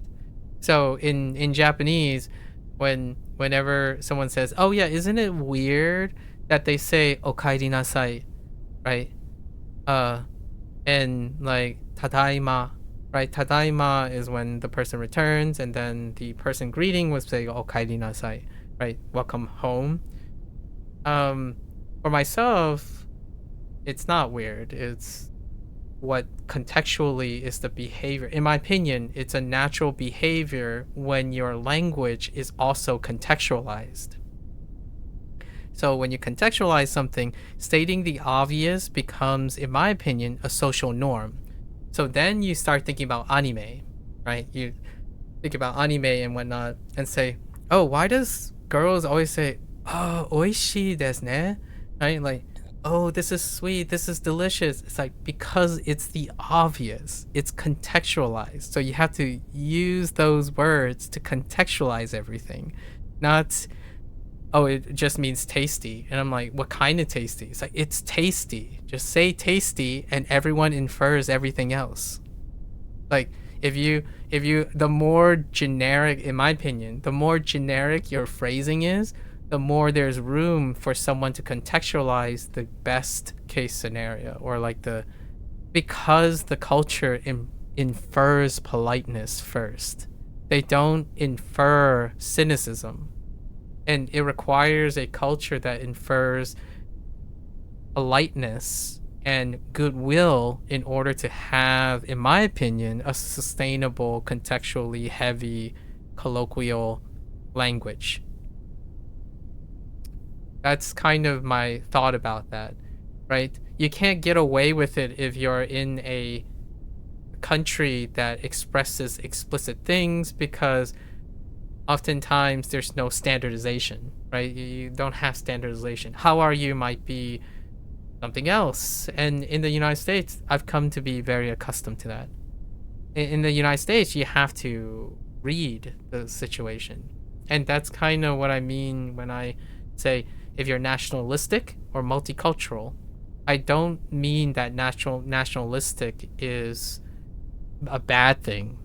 There are pros and cons, there are appropriatenesses, and I code swap between them. When I'm in front of a Chinese family, like when I'm having dinner and eating with my parents, and they ask you, the food's really salty, right? You say, it is. Or yes. Now, whether that's a bad or good thing that you said that, the idea is you say what it is, and then the rest is inferred. Like my mother does this a lot, like where she's like, oh man, this food is so salty. You think it's very salty, right? And I just acknowledge it. I'm like, it's salty.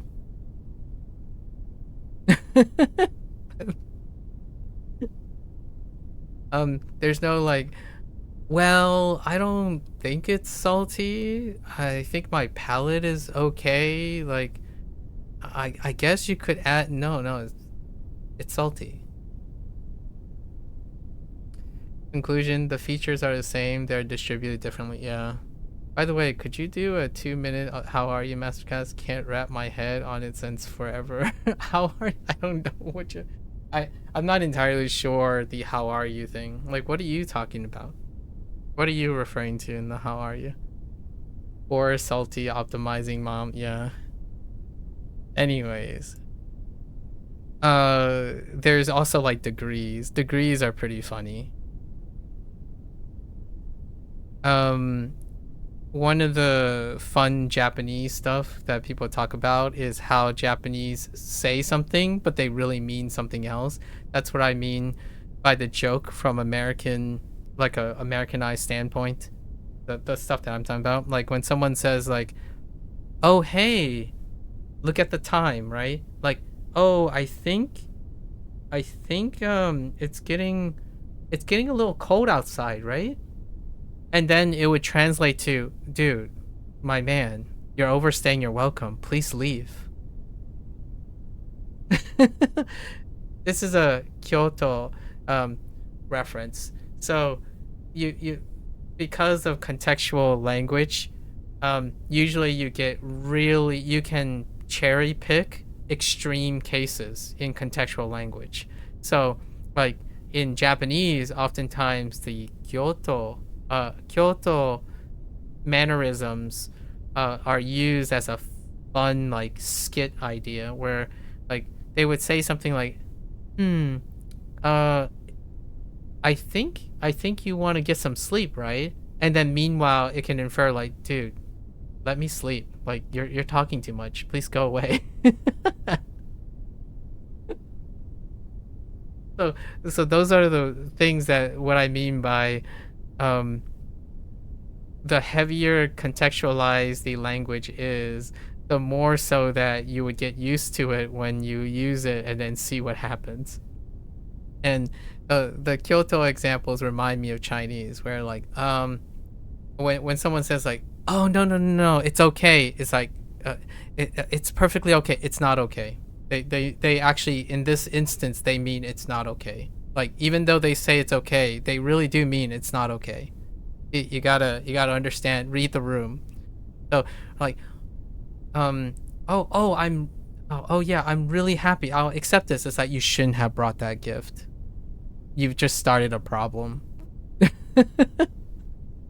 or something like, oh yeah, just let I insist on paying for it. It's like they mean you better not touch that paycheck because they're paying for it.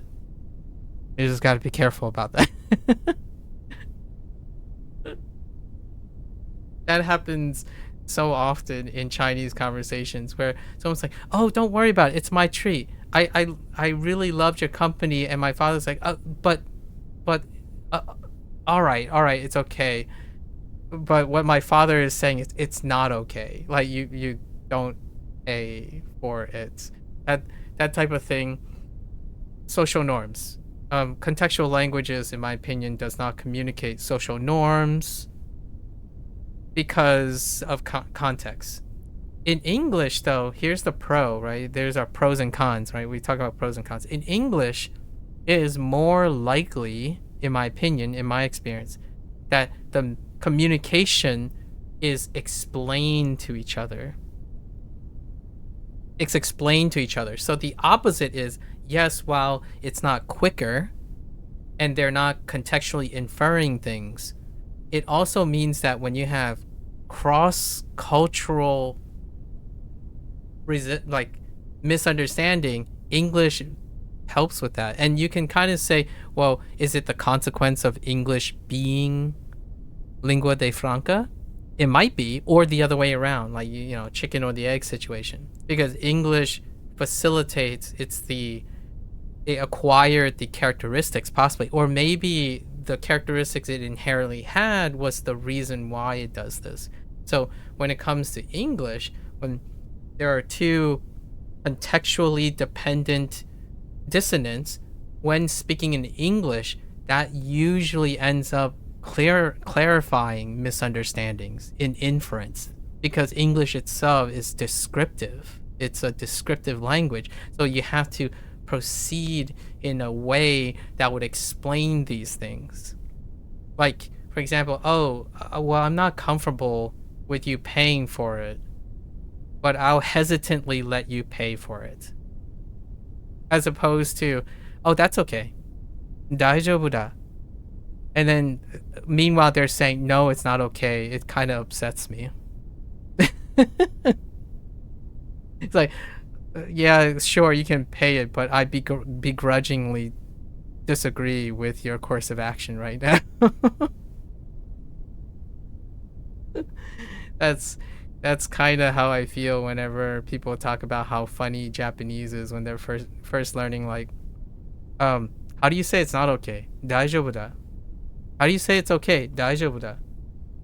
Like, how do you say I'll go along with 大丈夫だ? Like, how do you say you need something? 大丈夫だ. So then, how do you know when it's gonna meet? Context. You're gonna have to be there, and you have to understand the inference of the social norm of the situation, and then that phrase would mean that. And hence whenever someone's learning like colloquial, in my opinion, colloquial Chinese and Japanese, you have far fewer phrases than you think you need. The execution is use case. So, yeah, like when someone asks me, how do you say you want to order something or get someone's attention? Kiraing. How do you say thank you for helping me? Kiraing. How do you say excuse me? Can excuse me for something? Kiraing. Like, how do you say hello? Kiraing. That's how I felt when I was a kid. When I asked one of my like parents, friends, and people, I was like, how do you say please in like, how do you please, like, excuse me situation? And then they would say the same word, and I'm like, okay, so what happens when I'm done with the thing and I want to say thank you? You still say the same word, and that happens pretty regularly. And English helped me appreciate how English operates, because you would have to say please, thank you, excuse me, and whatnot. A Chinese, like my parents learning that is a different story though. By the way, concerning Kyoto, have you thought of what you want to visit? Have you ever had like a week in Japan? Yes. Every single location in a Like a Dragon game. Yep. I played up to the current Like a Dragon, right? Like all the Like a Dragon games, the Yakuza series. Every single city. Every single location that is in the Like a Dragon on my first visit, probably. That would be a first thing to do. Like if I had to, like, right now, this very moment, no plans, no nothing, what have I premeditated? Probably try to visit every single city that was featured in Ryuka Gotoku. So, what's the first word of the name? Like a dragon? Like as in like something. Like I am like something. So like a dragon. Is that what you mean? So that would include so Shibuya, right? Shibuya, Kabukicho, right? Basically Tokyo, Osaka, Fukuoka, Nagoya, Yokohama, Hiroshima, right? Hokkaido, Kyushu, like the Kyushu region, the Hokkaido, and then Okinawa.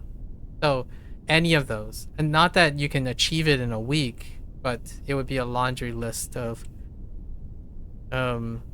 potential places to go, and then I would try my best, enjoy it. Let's see. You don't know you thought a long time about the paying for someone's stuff, TBH? I just treat it as an encouragement to reciprocate later on. That's what I meant by you just started a problem. So whenever my one of the rituals is when someone says, "Oh, I'll pay for it. I'll pay for it." My father would say something, "Oh, okay, like, are you sure?" Like, "Yeah, I'll pay for it." And then he's like, "Oh, okay, fine." What he really is saying is, "This time I'll let you pay for it, but you just started something that will you better watch out next time because you just started the reciprocation problem." Like, if you're gonna pay now, so help me, if you pay next time, we're gonna have a problem. Before you were obsessed about not accepting, now you're just hesitant. Yeah, fair enough. Yeah, you just started a financial crisis. It's so true though. Yeah, Hiroshima is I hope I get a chance to go to Hiroshima. And Hiroshima, by coincidence, you mentioned that person who created the place in Nagasaki, right? Um, Hiroshima and Nagasaki are very important, like, historical things that involve because I grew up in the United States and I have an interest in Japanese culture, and I happen to have Chinese parents, so that Nagasaki and Hiroshima is a culturally multicultural thing in Japan. So I would at least want to visit Hiroshima, if possible. In the future, Fukushima, and that's a tie to other things, but Fukushima would be a place too. It was recently like reopened, and then they're starting all the resettling projects and whatnot. But the recent Fukushima meltdown, right? That's kind of those are pretty interesting little historical period pieces. Yeah. By coincidence, for the record, I live in the in the United States. I live in the state that had a nuclear meltdown.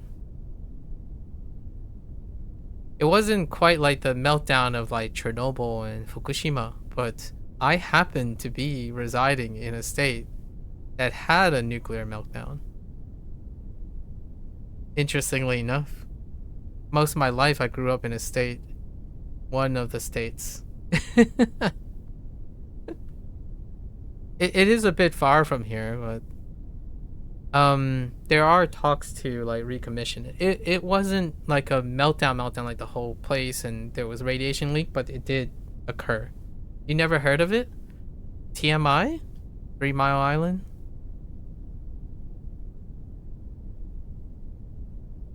You don't know where drama lives, but Warsaw having a similar history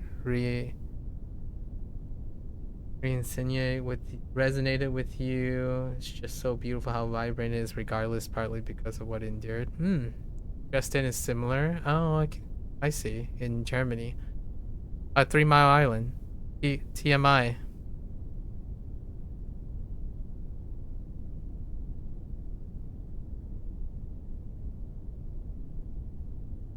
It was shut down. Like, it was able to contain it. So like the whole, it's not like the radiation leak happened. It was able to like it was contained and decommissioned.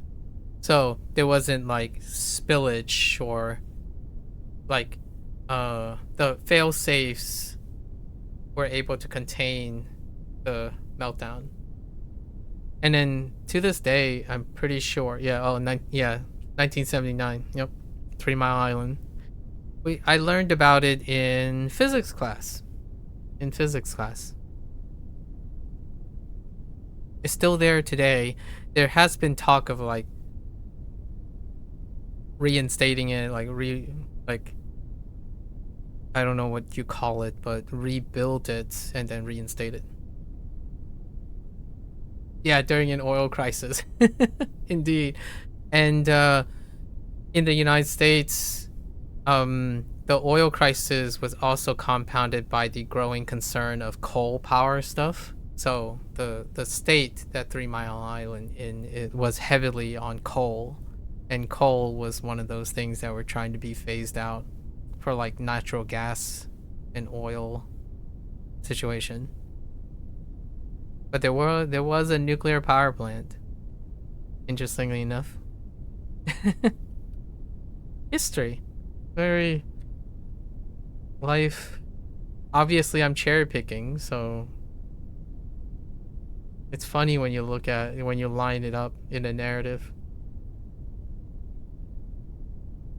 Okay. Alright. 晕厥，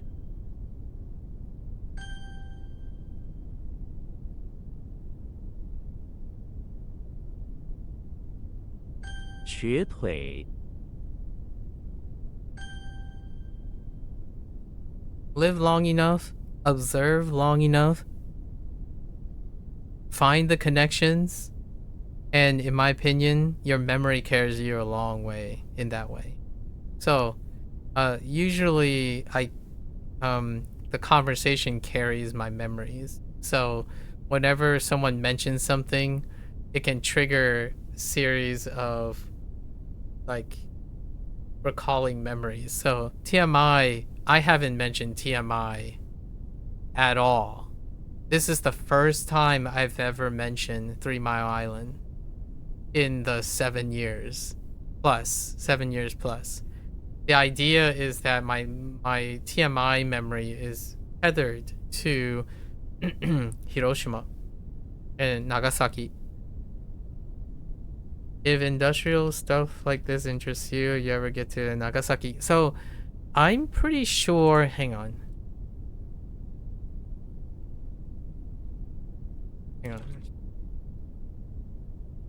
It would be cool to, visit Nagasaki. Let me see.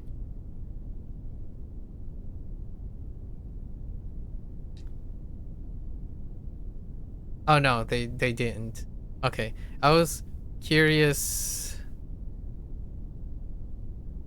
if they had a Nagasaki location. They didn't. We will be visiting next year. Stranger Than Heaven will be coming out by the same studio that make Like a Dragon games, and in that video game they're covering 5 places. 1915 Fukuoka, so Kokura Fukuoka, and then 1929 is Kure Hiroshima. So they're gonna go back to Hiroshima, and then 1943 is Minami Osaka. And then a new location, another new location was in 1951, Atami, Shizuoka. Shizuoka, I don't know anything about that place. So it's pretty cool. And then they eventually end in Shinjuku, Tokyo, for their usual Kamurocho bit. There's this island. Oh yeah, yep. Gunkanjima with an obsolete mine, and it was one of the most densely populated areas in the world, and they had like schools and hospitals. Yeah, they filmed the action. Yeah, Attack on Titan there. And get a quick sale there, huh? Not that cool when you're actually there, but a nice memory to have anyways. Fair enough. Have you ever watched the pair of movies? Whenever I think about war and stuff, have you ever watched the Clint Eastwood produced movies called Flags of Our Father and Letters from Iwo Jima?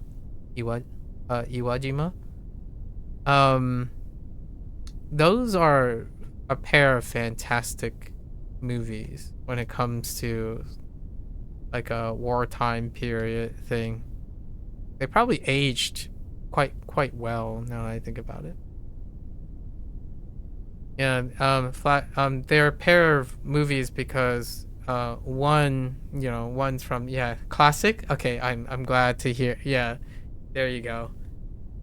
I haven't revisited those films. really fantastic. I think Clint Eastwood produced and directed and left a great legacy with those two films. Novel concept at the time, honestly, when it comes to war films. Releasing a pair unapologetically from two perspectives.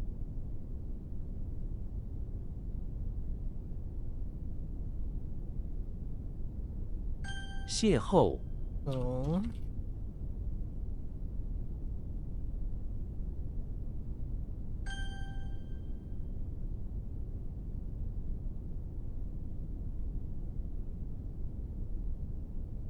Dave the Diver is sad right now.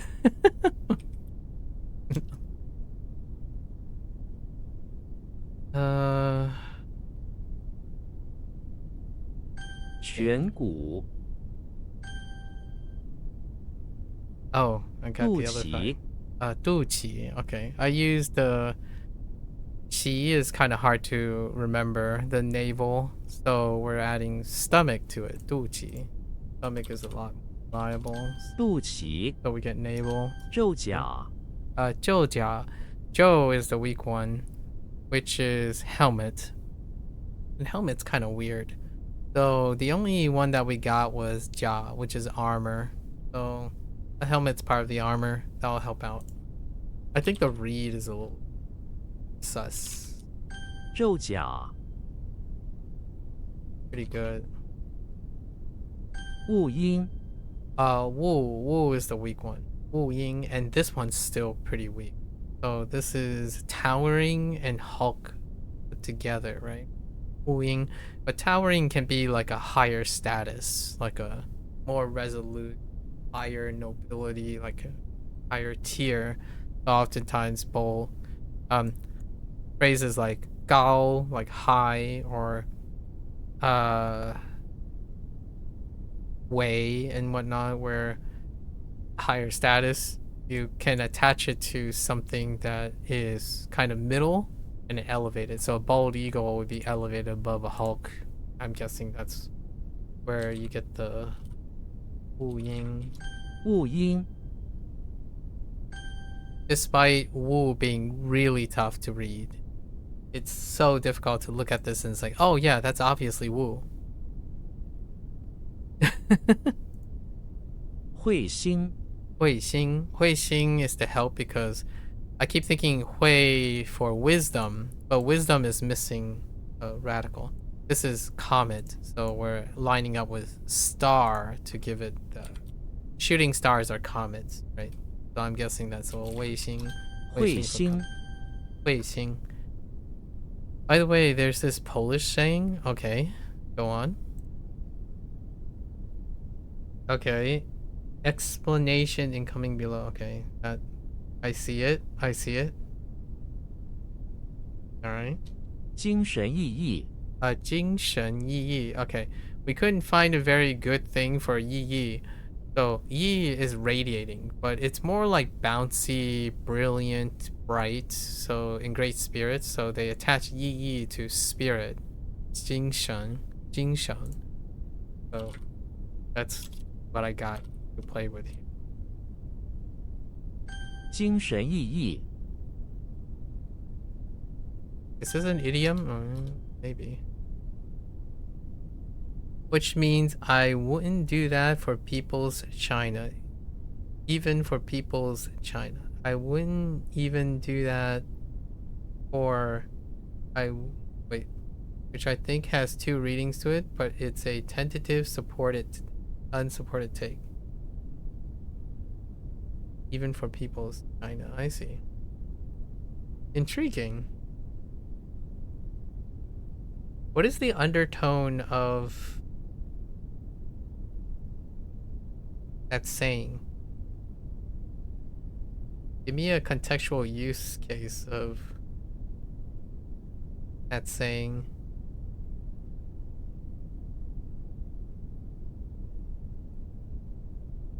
精神奕奕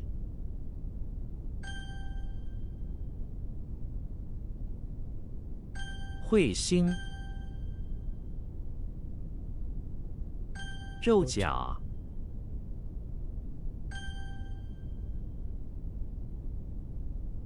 ，Woo, woo, man. 雾音，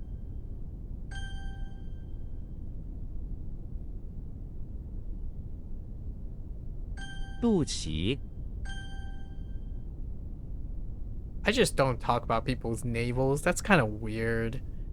Navel is such a underutilized English word for me. Like, I just don't talk about people's navels. Alright, I do have to take a quick bathroom break.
It just means you completely refuse some idea, but what I mean about the two readings, I guess you could think of if the assumption is that communist China is a great value to base your action on, or a completely absurd one. Oh, okay. And it's so widespread, its usage is really too obvious to know which one it is. I see.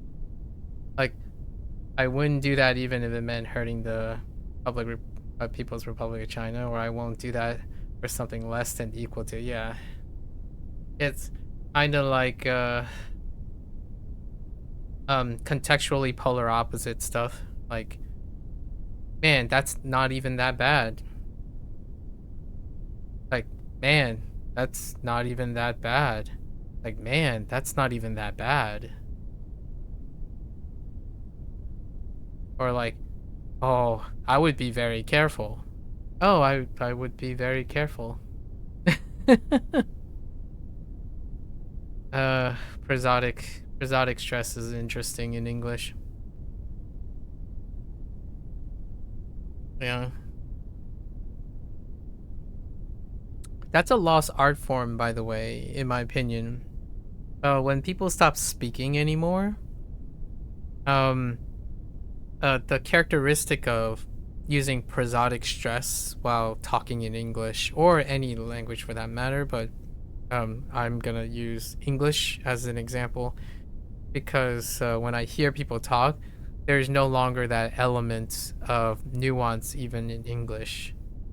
Um, Things like when someone just said, and they do it on a regular basis.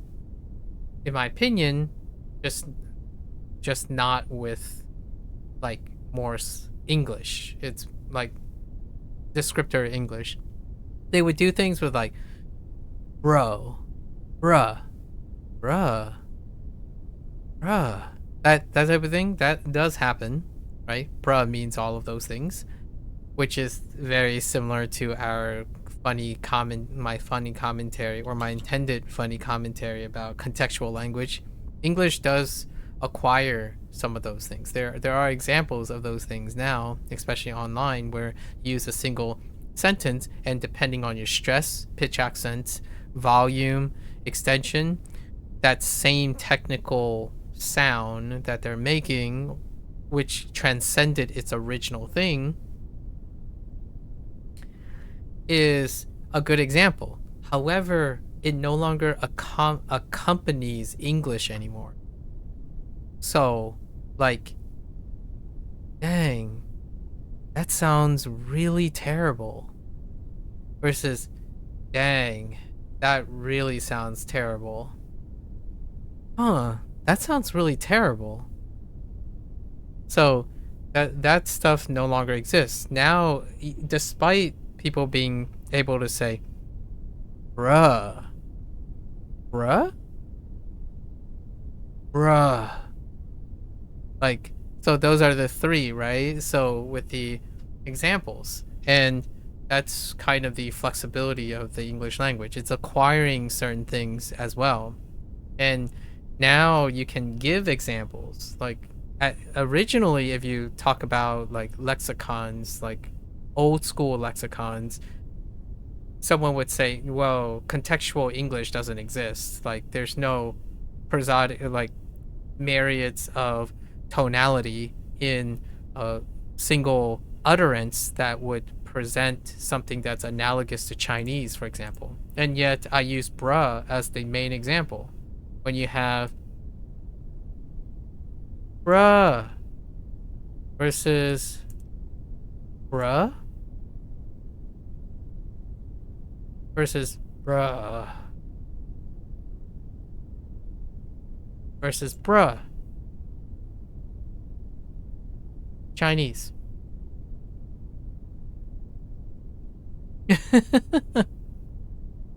Bruh. Bruh. Bruh. Bruh. All four tones. And they all mean different things. Like, the idea that a Gen Z person would be able to mistaken the tonality in bruh, like the different bruhs. And when I'm saying bruh, that's neutral. So bruh is the neutral. That's where Chinese use for neutral. Bruh. Then bruh. Bruh would be tone 1. You go from bruh. So bruh.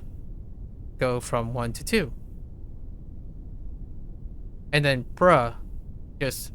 So bruh. You know what's funny when you say the fourth tone is the hardest? It's probably the hardest to hear. However, it is the it is the easiest, in my opinion, conceptually, if you treat it as a stress syllable. So anytime you have stressed in English is tone 4. Outside. Outside. Side is 4. Or outside. 4 is on 1. So outside. Outside. The entrance. Or entrance. So wherever you stress is tone 4. It's the easiest one to mechanically do because you're stressing it. At least in my opinion, the closest thing to tone 4 is the stress syllable. So imagine in English you stress every single syllable. So try to stress every single syllable. Outside the entrance. That's 4, 4, 4, 4, 4. Outside the entrance. it's tone 4. You want to reject this idea? It's too on point. So, or it's harder to hear though. So that's the problem. Like, one of the tough parts is connecting with hearing. When you're combining it with, in my opinion, when you're combining it with all 4 tones and you're listening to a Chinese sentence, the 4 can be tough to pick out. However, mechanically speaking, like in English, mechanically speaking, the closest thing that most people are doing that is so recognizably English is tone 4. The weirdest off-putting feeling that English have is when everything is 1. Outside the entrance. That's all 1. So, outside the entrance. Outside the entrance. Outside the entrance. Outside the entrance.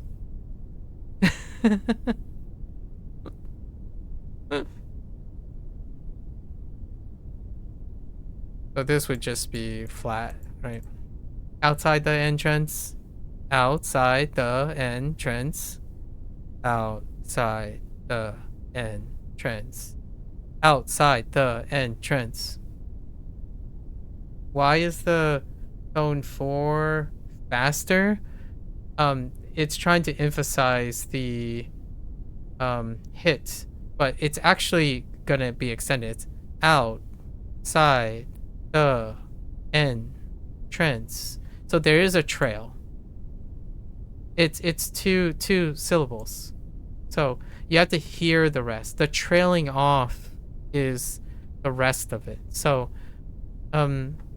people think it's when you're saying outside, side. So, and when I'm emphasizing it, I tend to, the higher peak, right? The higher peak sounds shorter because the quieter stuff, you're not imagining the trail off. So if I slow down, so outside the entrance, so 1 2 1 2 1 2, right? Like 1 2 1 2 1 2.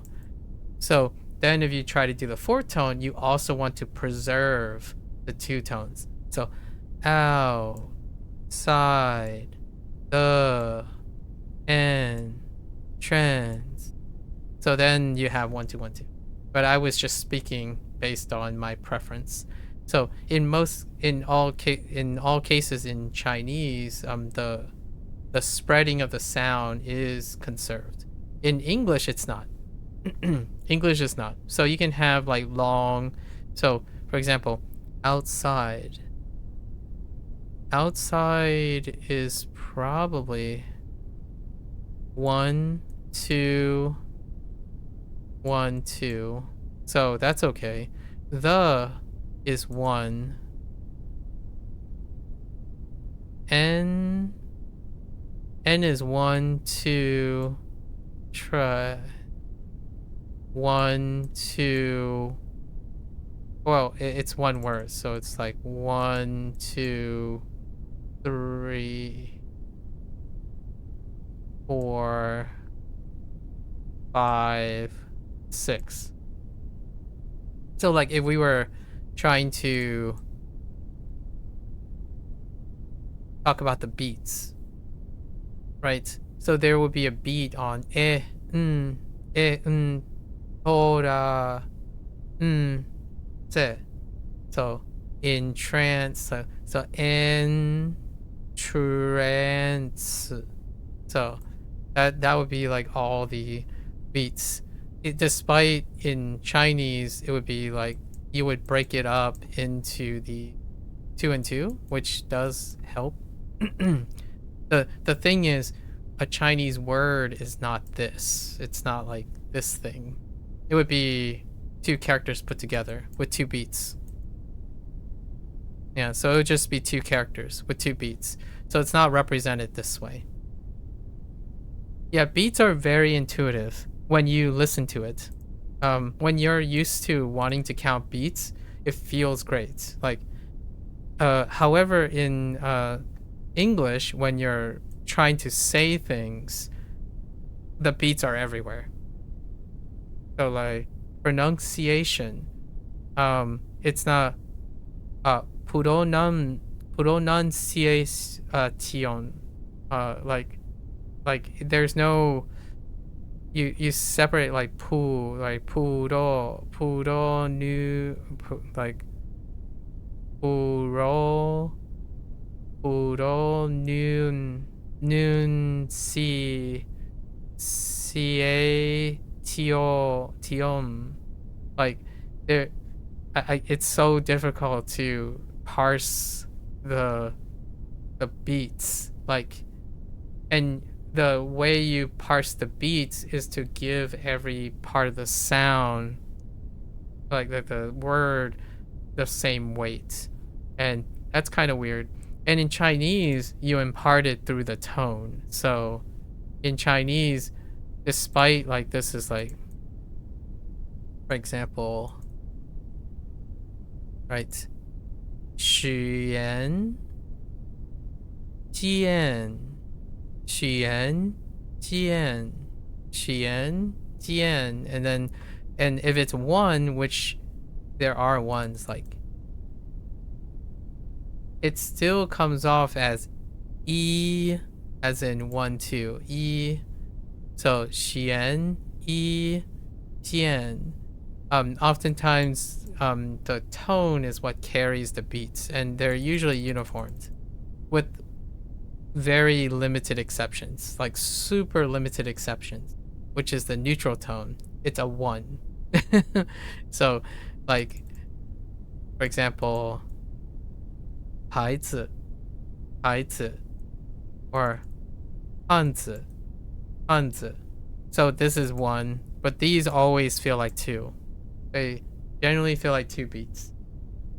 So it's the tone that gets stretched across. And in English, it's stretched across syllables. So whatever the syllable unit is, it's whatever how long the beats are. So since it's syllable timed, it can go from like 1 beat, obviously 1 or 2 beats. I don't know if there's an example of a 3 beat thing, but it fluctuates between 1 and 2 beats per syllable. And there's no rhyme or reason which one is 1 beat and which one's 2 beats on syllables.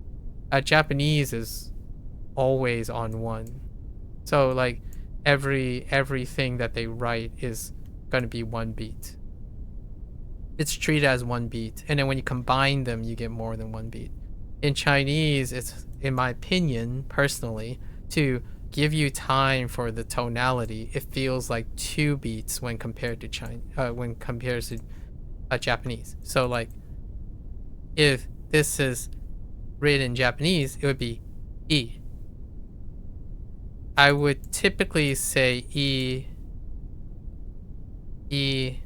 as the neutral. E, and then E would be higher, like tone 1, but it would feel more like 2. So E, E, E, E. Not that this is the greatest example. And then in English, you don't know. You have no idea, because you have to know what come before it and after it. Like, you have no idea what the beat is on this, because it could be like, what's a Y? Why did I choose YI? What's an English word with YI next to each other? How about a better example? Let's say like, let's use coal, right? Coal, probably coal. Like, for example, coal, Japanese, coal, right? This is ko, 1, 2. However, there's also ko. In Chinese, it's just ko. Like there's no like ko. There's no like a shorter version of this, like a ko. There's no ko. At least in my opinion. So when we equate these in English, if you put a ko somewhere, right? Like what is it? Like you could, I'll do a Final Fantasy reference. Mako, right? Mako or Mako, right? Mako sounds like there might be two in there. Mako, it's not Mako, like May, right? Mako, it's Mako. So there might be 1, 2, 1, 2. But then you have like koala. Koala is 1. Oh, koala. Koala. Koala. So now ko became 2 and now it's 1. Mako. Koala. Like, so it's English doesn't take into account. This is what people talk about when they say English is syllable timed and Japanese is mora, and then Chinese is tone timed.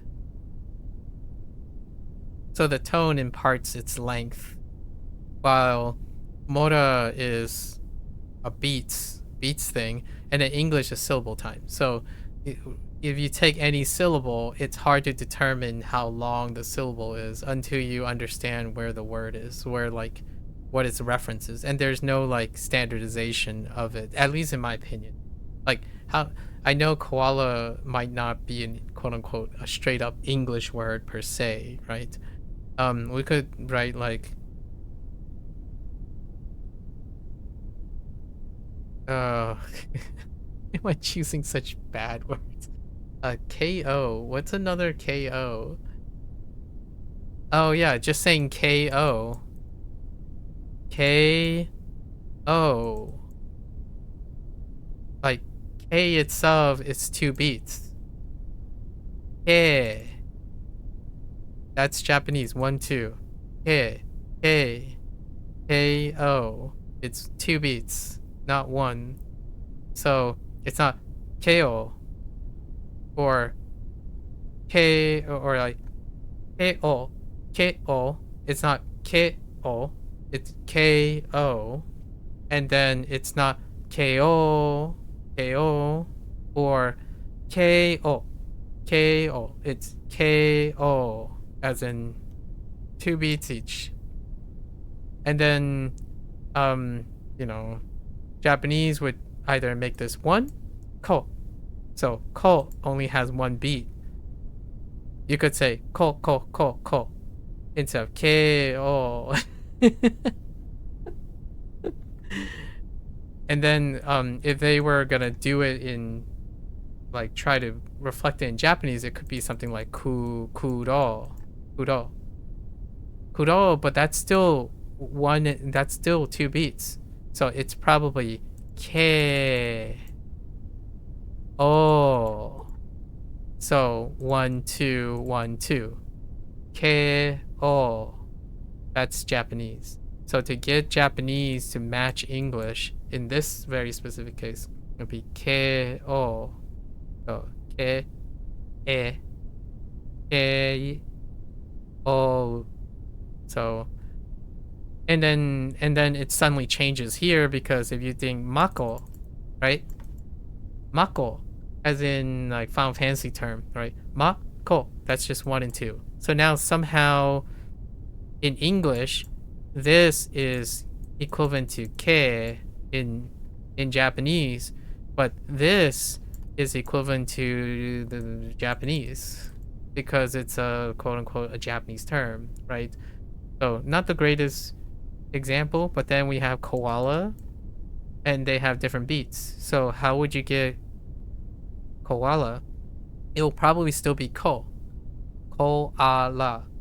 Koala, right? Koala. koala probably koala if they try to pronounce it right, and you can't predict it, which is really interesting. I love this stuff. This stuff makes you feel like you can start like doing whatever and messing around with language when you hear like other people's systems and whatnot. I can talk about this for days, all the time.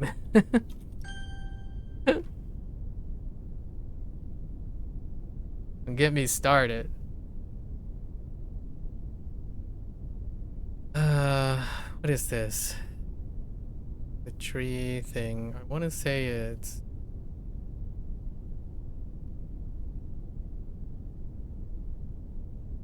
Yeah, yeah.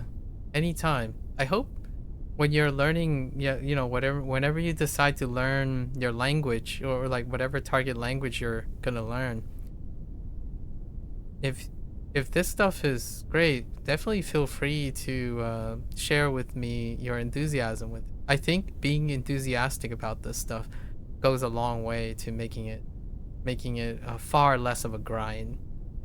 In contrast to what drama says, Wanikani is being a grind.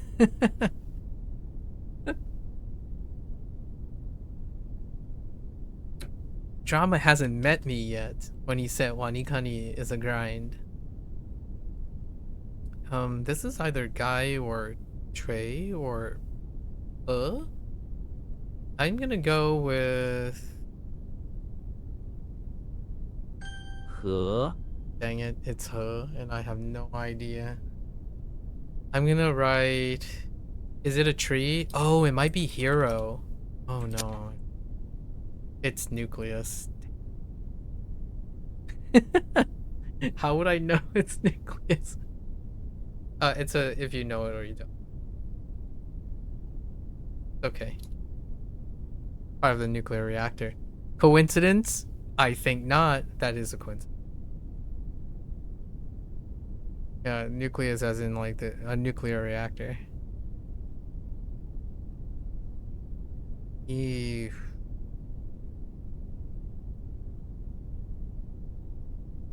Need to manipulate with the finger. I want to say it's T. It's a flex, right? Off E. It's yang or hoist.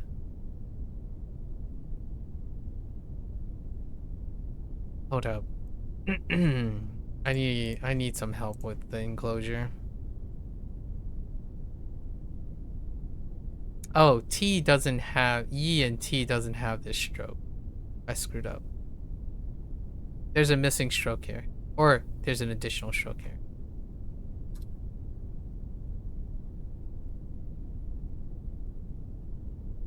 Zhan It's probably obvious or oh no, it's verbose. I don't want to talk about it. 羊 We'll take our licks today. Either Jiao or Gao. 高 Oh, not a ram. Or is it a ram? It's a lamb. Wrong gender. There's no gender in Chinese. Sorry. But like what I mean is the words are engendered. I was joking.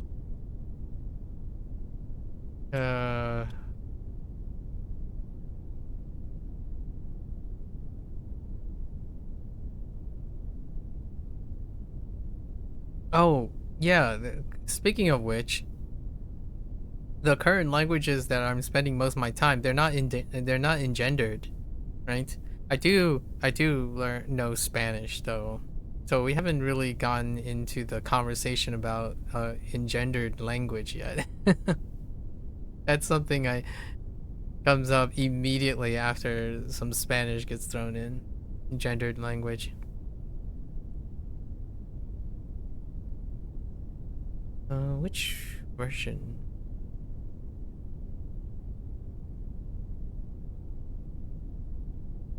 It's not the feel thing.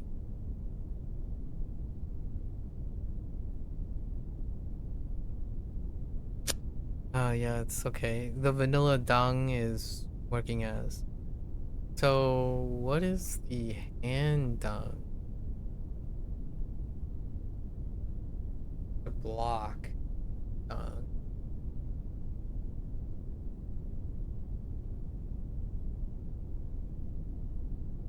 Okay. We'll try to lock in.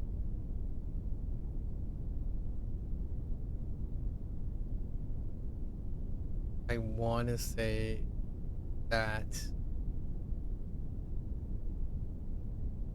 Why do I think it's not anything to do with a control? I need a I need a vocabulary. So to stop halfway, maybe like ting, ting, ting. No. Drop out of school. Oh, interesting. Oh shit. 辍学. Give up work. Okay. 作业. 作业. 拖延. Not performing a play. Like halfway. So we're talking about halfway stuff. Oh, there's 辍工. Let's go with study. To leave off studying. Okay. How does the chore work? Oh, halfway with all the tables, all the stools.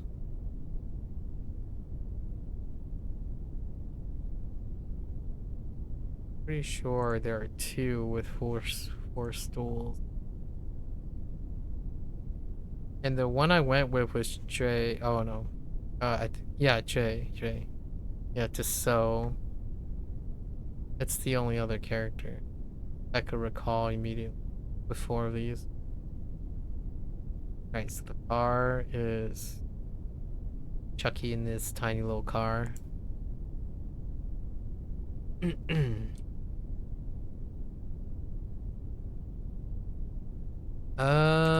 What gases? Oh no. It's red. Misread. 错 I don't want to talk about it.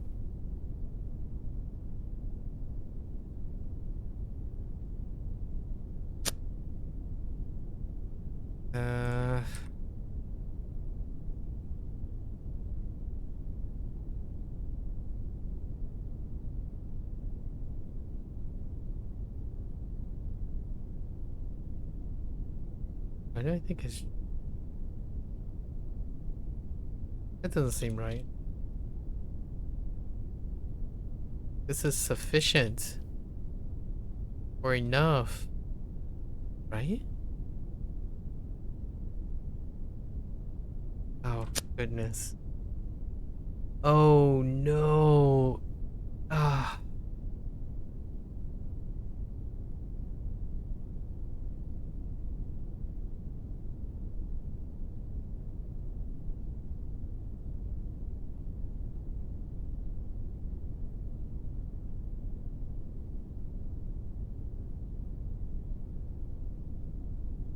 I don't actually know how this works.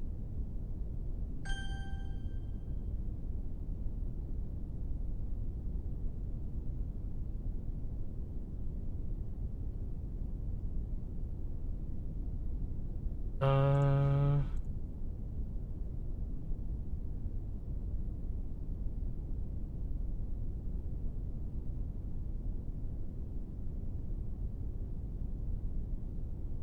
Oh, there's... there is sufficient. That doesn't help me with Jewel, though. We'll have to stick in this retroactively. How many words have...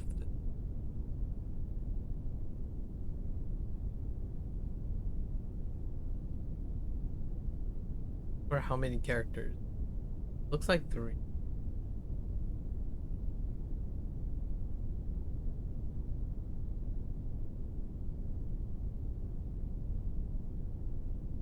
Okay.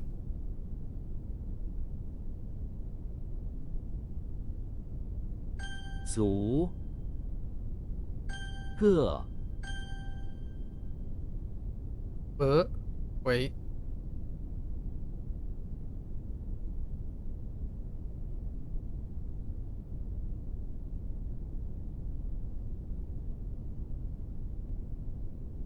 I immediately wanted to type like 样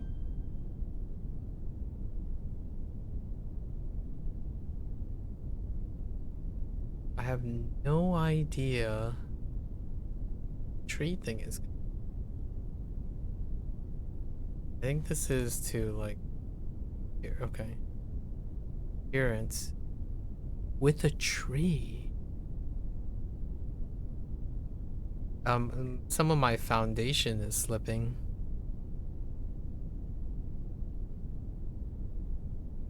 So then what's resemblance? There's appearance. What's resemblance?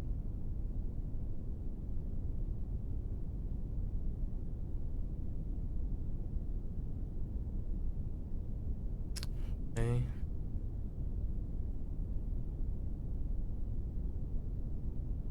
Well, it's none of these, that's for sure. I now appreciate how weird young is.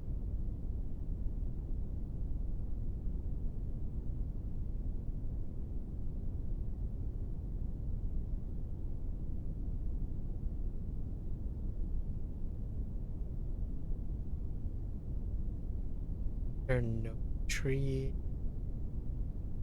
at all. No tree at all. Okay. I got you.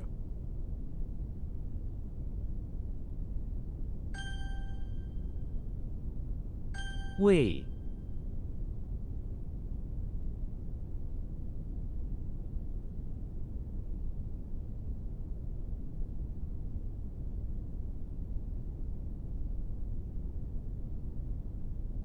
Eat, feed, trade, like chew, hello? Oh, goodness. Oh, like way. Oh, like way as in on a phone. Oh no. It's actually legitimately dealing with feeding. Oh.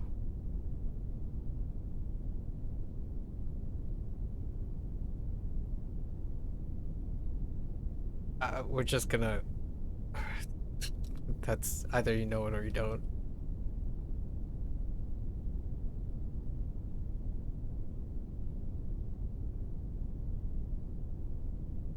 And then okay.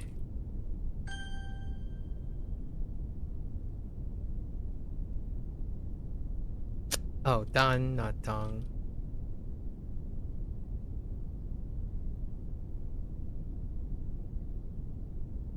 必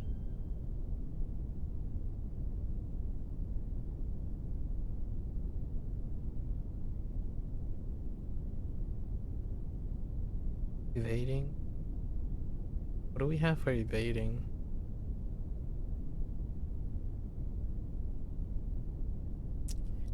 I was thinking dodging more so. 当 Oh no, wait. That wasn't dong. This is dong.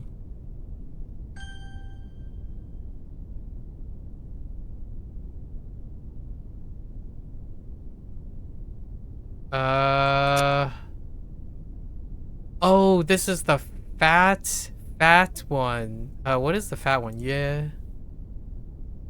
Thinking fat one, not the skinny one. I'm not shaming the box, okay? It just happens to be the fat box. It's the wider box, not the skinnier box. There's a difference. Trust.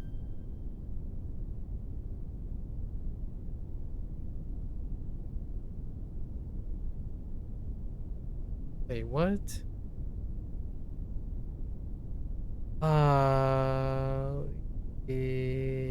Hold.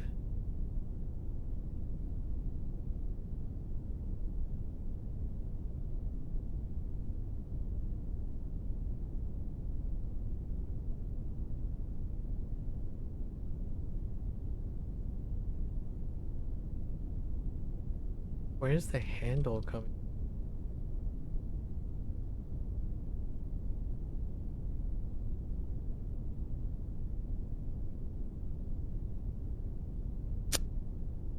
Oh, this is gonna need some help. Koopa. Boss. Suffer.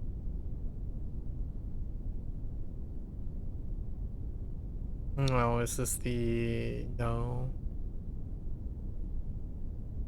Nope. That needs right. So how do we get this? Tiger, turkey. Oh, this is where the friends thing, right? Hmm. Alright, rewrite.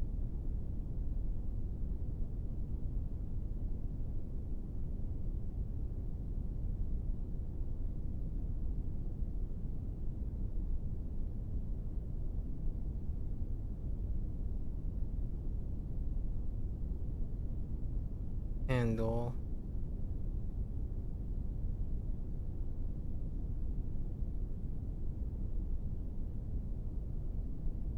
Is that the only tiger turkey?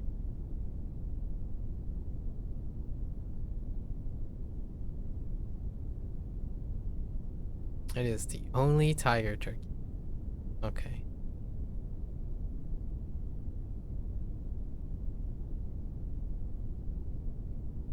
Excuse me.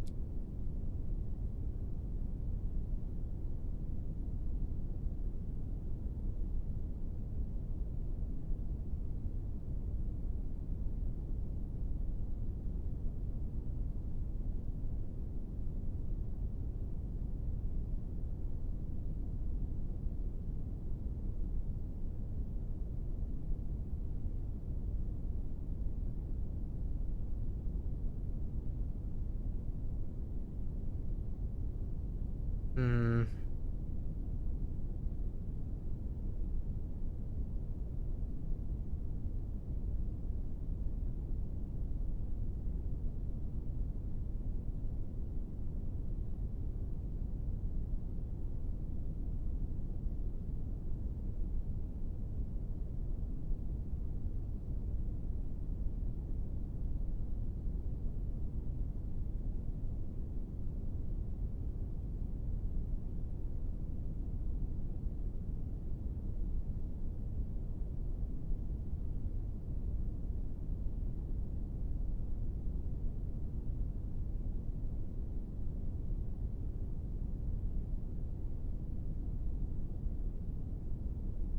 Okay. I don't know if that's gonna help. What were the vocabulary? Thanks to. That doesn't make any. That doesn't help. Suffer loss does though.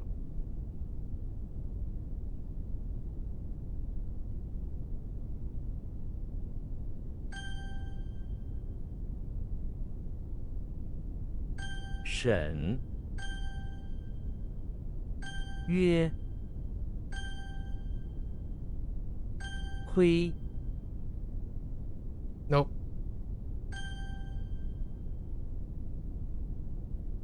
动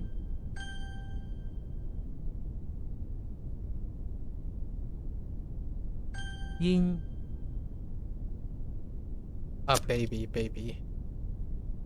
造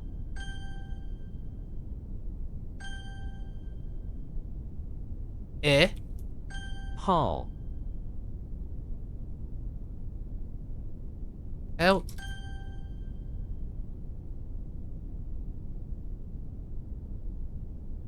Ah, that's Jiao. Jiao. Back in with the finger.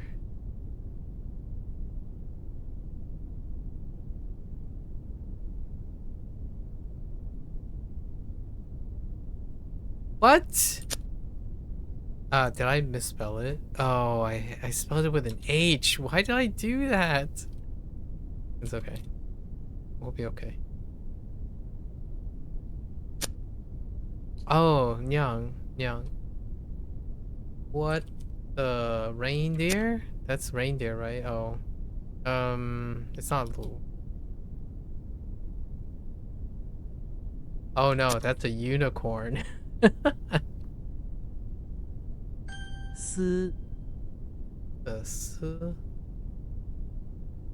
This is like smashing things, this and that. Okay. Wait, can I find something use for this? Oh, they're both proper nouns. I don't know if I'm gonna be able to find something for. Okay. Another name, refine. 斯文. I don't see how that makes sense. 斯密, okay, more names, names. They're all, yeah, almost all of them are names. Except for this, which I don't know how that works.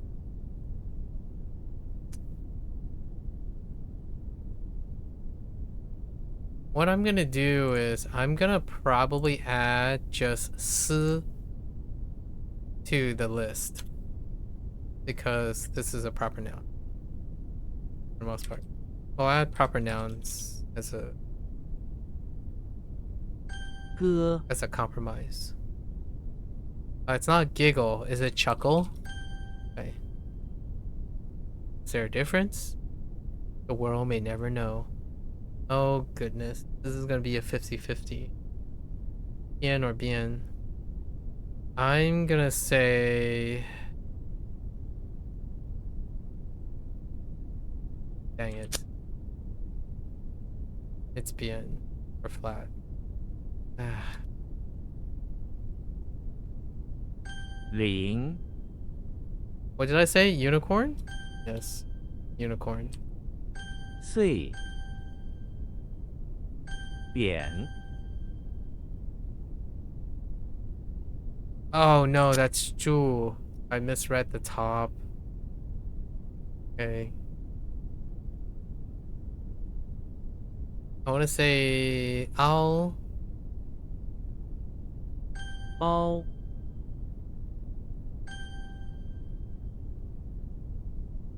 Ooh. I want to say suh. Oh no.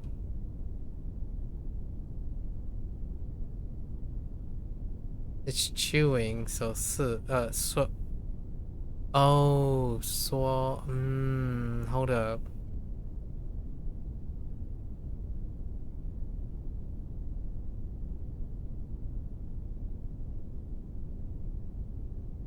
You tremble?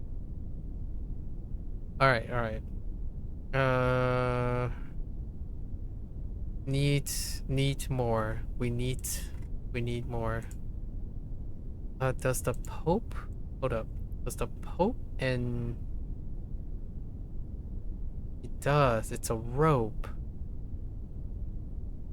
I can redefine this as rope because what I do see is rope.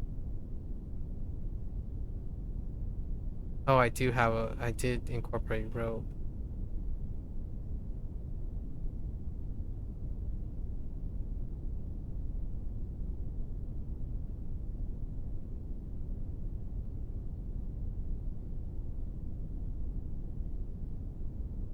Okay, let's go look.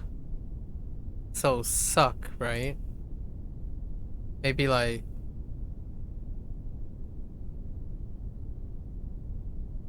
what could possibly be a way to say suck?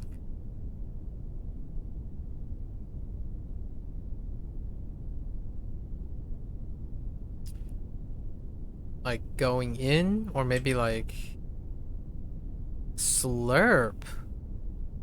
Oh man, and that's attached to slurp noodles is suck and powder. Long-winded. Oh, that's a silence. Maybe oh, try not to. Tremble, I mean, more trembling, even more long wind. Hmm. Oh, that doesn't really help out.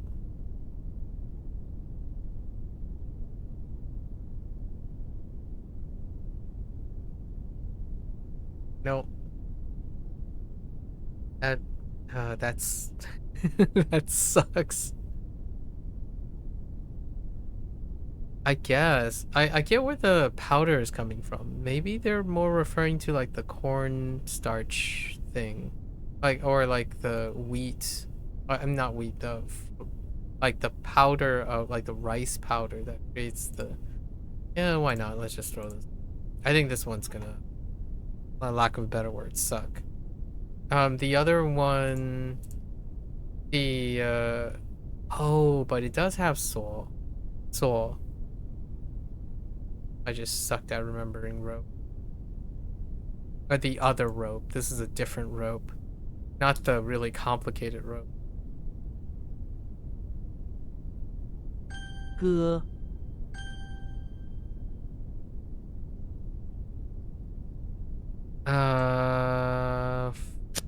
Fung,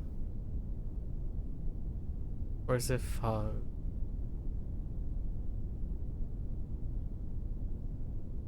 Hmm.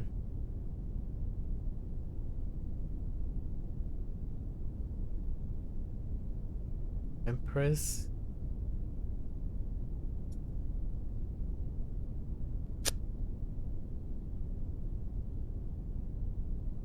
Low, low.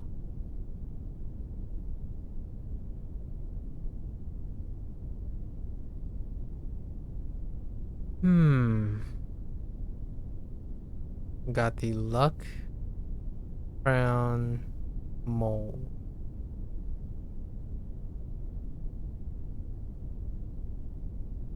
Or is that supposed to be a drum and mole?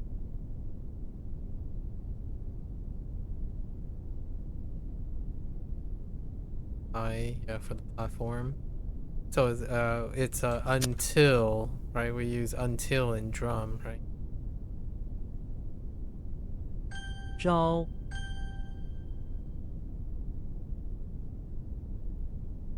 What? Oh wait, that's willow.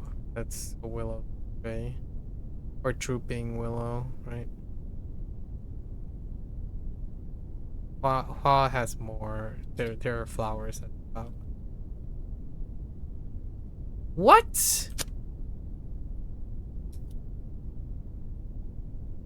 This might be in. I don't know what that is.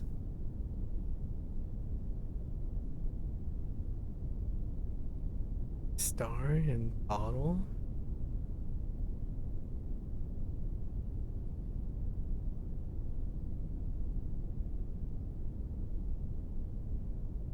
Ah, it is Xing. Okay.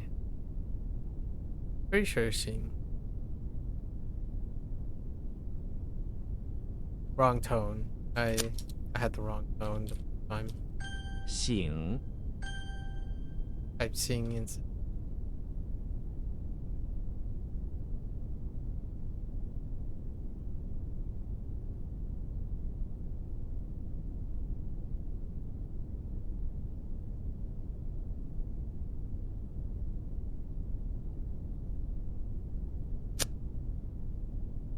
Inch. Mobile on.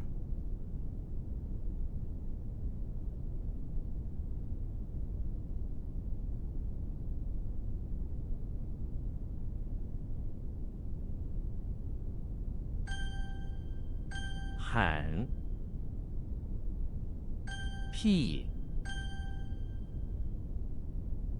Rope. Rope is the key. Do the rope. 缩仿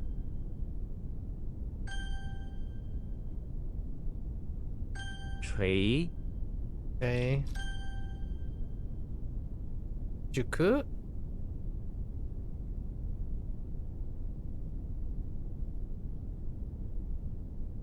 Ah. Fill in dirt. Oh, this is clench with the okay. And uh do I want to use clench? Pretty sure I can go with clench on the top.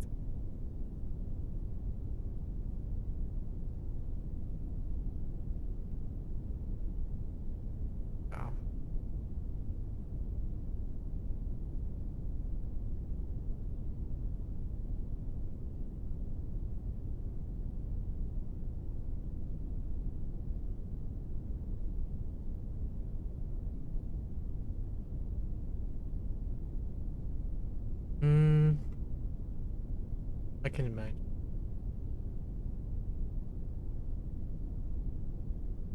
Ho. That's a cool.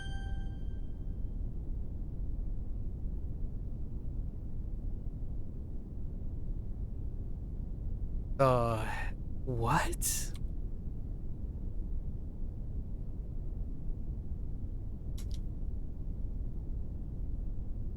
Iron must.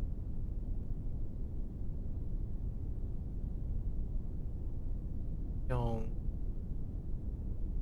All right, my guess for this character is probably Jong Sh. What is it? Jong Shu, Jong Shang, Jong Shang. Is that a Shu or Shang?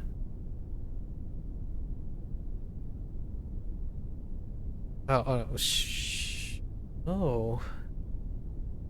Nope. All right, so we got some eyes bright and full of expression. Idiom, literary, bright eyes. Well, it's just bright. Otherwise, it's a name. So, oh goodness gracious. I don't think mustache has anything, right?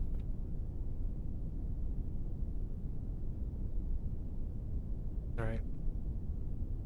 It's the unique read. Jong is really unique.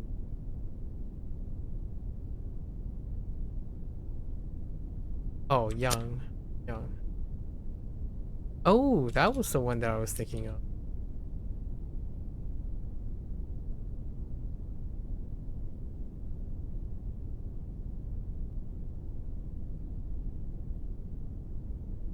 Oh no, no, Ni. Oh, it was Ni. What am I doing?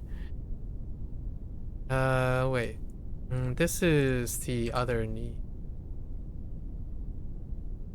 which has basically no entry. Yeah.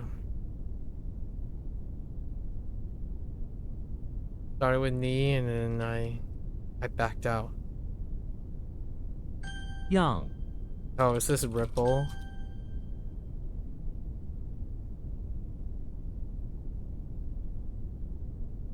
Suit? That doesn't seem right.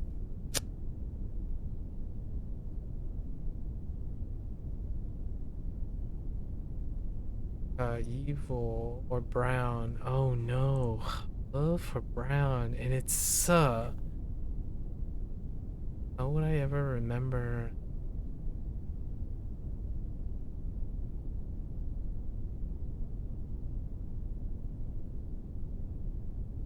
I I I thought it was Jimmy Neutron, not Harry Potter.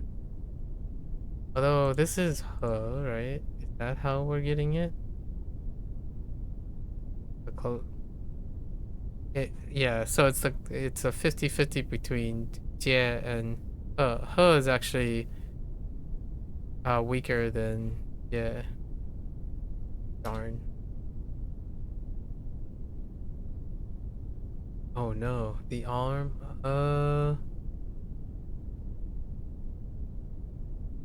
Yin.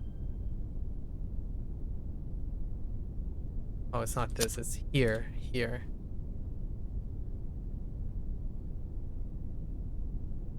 The flag and the mole.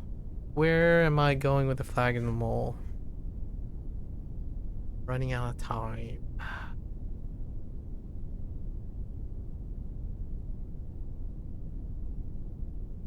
I want to type like, whoa. I don't know where the mouth's coming from. Oh, it's actually, oh, yeah, whoa, not whoa. I imagine this is like an exclamatory. Oh, nothing. Okay. Face value. I either know it or I don't. Shoo.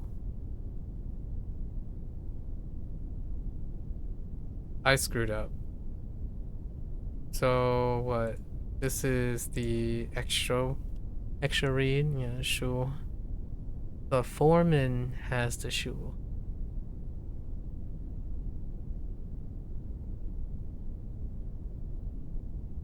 The exclamation is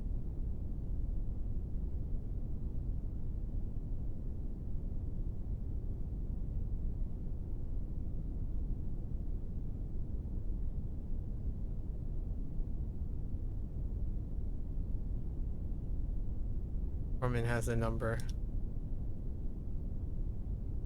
Okay.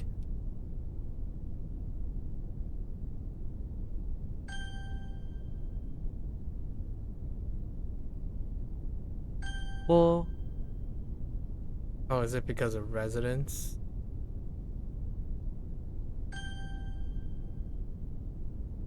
Yeah, I used resident.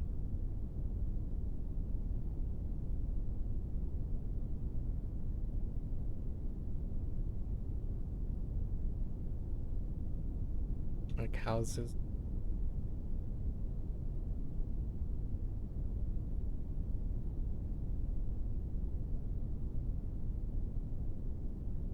What the?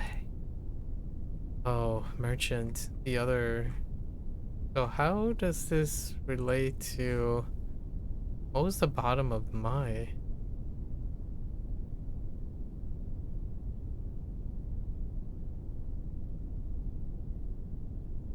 It isn't.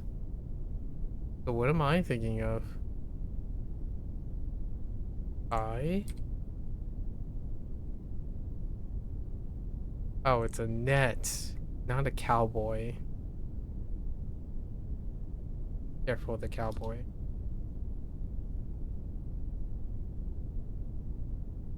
lại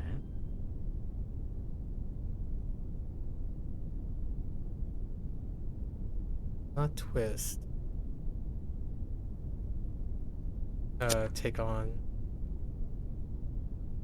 Let's add a vocabulary word for this. Concentrate power in one hand. 安全? Ren is authority, right?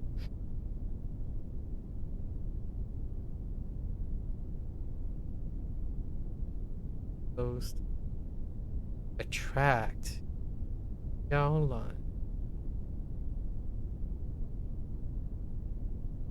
Call and take. 承揽.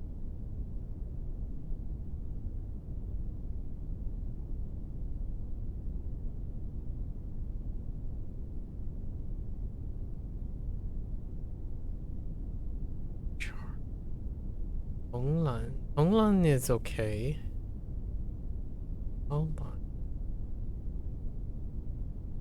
That describes the nature of the control, I suppose. Yeah, this is authority. Concentrate in one's own hands. Concentrate power in one's own hands.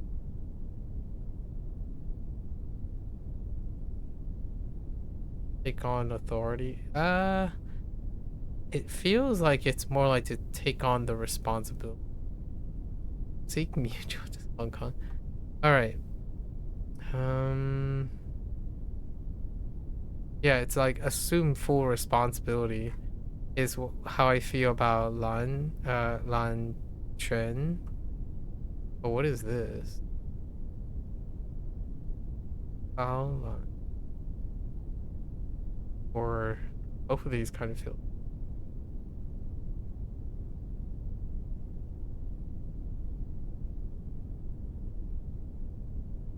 Let's go with Bao Lan.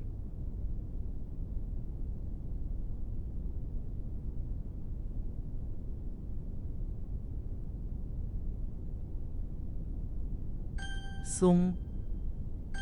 That one's a weird one. This one will ever be Jiong. weird. Forever weird. Oh no, that's Trey.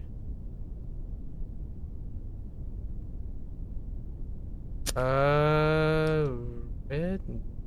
What?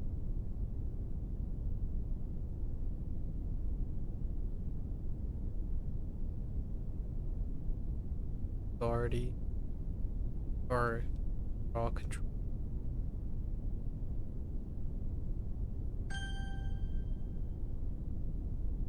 Se.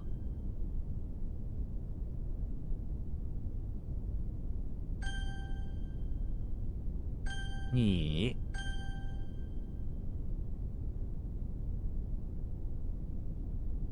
店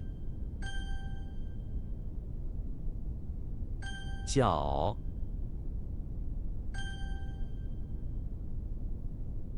树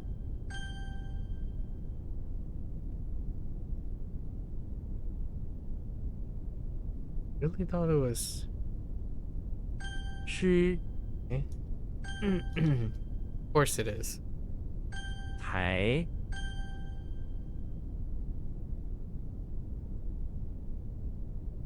摇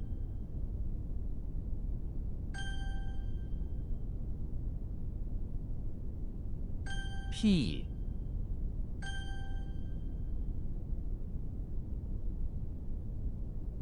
Say what? Oh, it's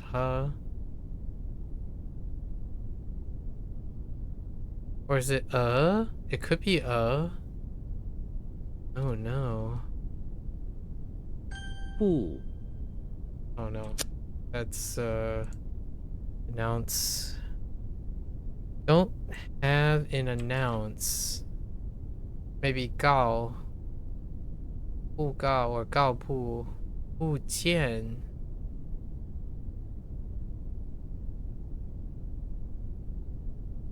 Lay mines? That's kind of coincidental. 布置 to put in order. Announce. Ooh. Boy, true.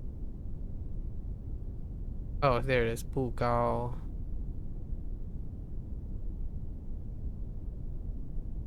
Yeah. 布告 is good enough for me.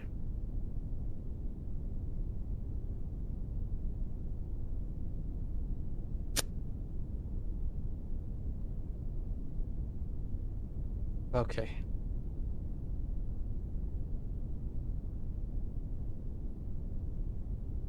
Oh. 岭 That was Japanese. Or cold. Okay.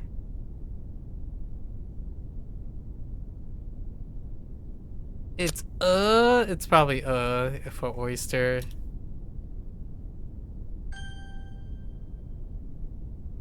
厨 家 Or like good French. Oh no, this is Frencher. The other one, the juggling the bricks. Okay. For the house.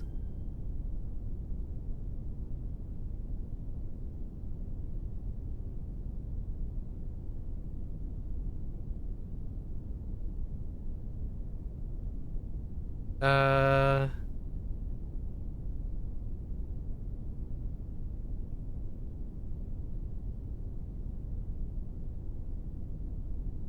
Paperclip.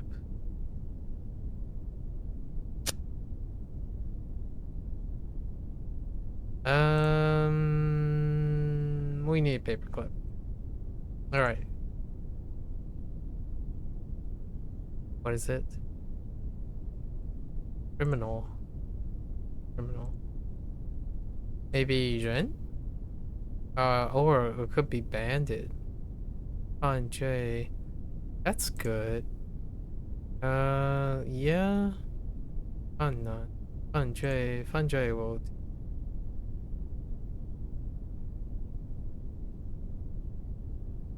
The read is kind of all over the place. The closest fun I can think of is like overflow or fun itself. Where is it? There's the fan, but we're more thinking overflow. Fun and then fun, just the name fun. Yeah, these two. Fun.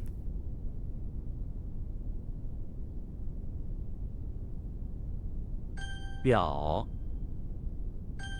That one's weird. Nope. Dang it. Ooh, for a soldier. That's a turn. Downturn. 玉 That one's weird. 足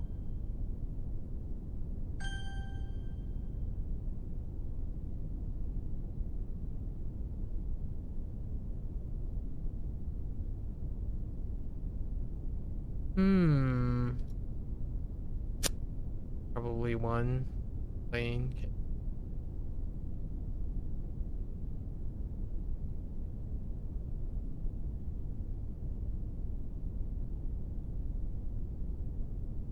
饭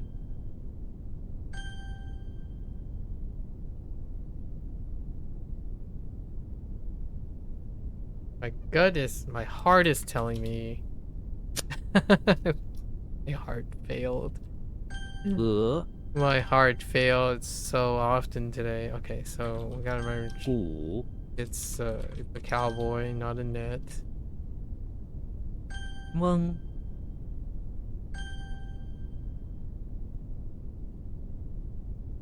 和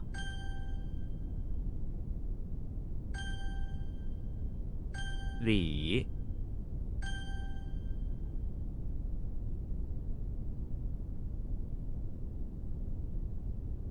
烹 That one's weird. Oh no, that's a T for bridal, not Jian. Jian is something. 沙 Why am I not surprised? YOLO? 香 Okay. I don't think it's okay. 鸡 方 Ah, I typed the wrong thing.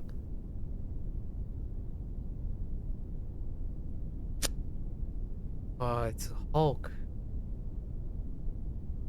鹰 What? A parrot. Alright. Alright, we gotta get to our date. We gotta get diving here.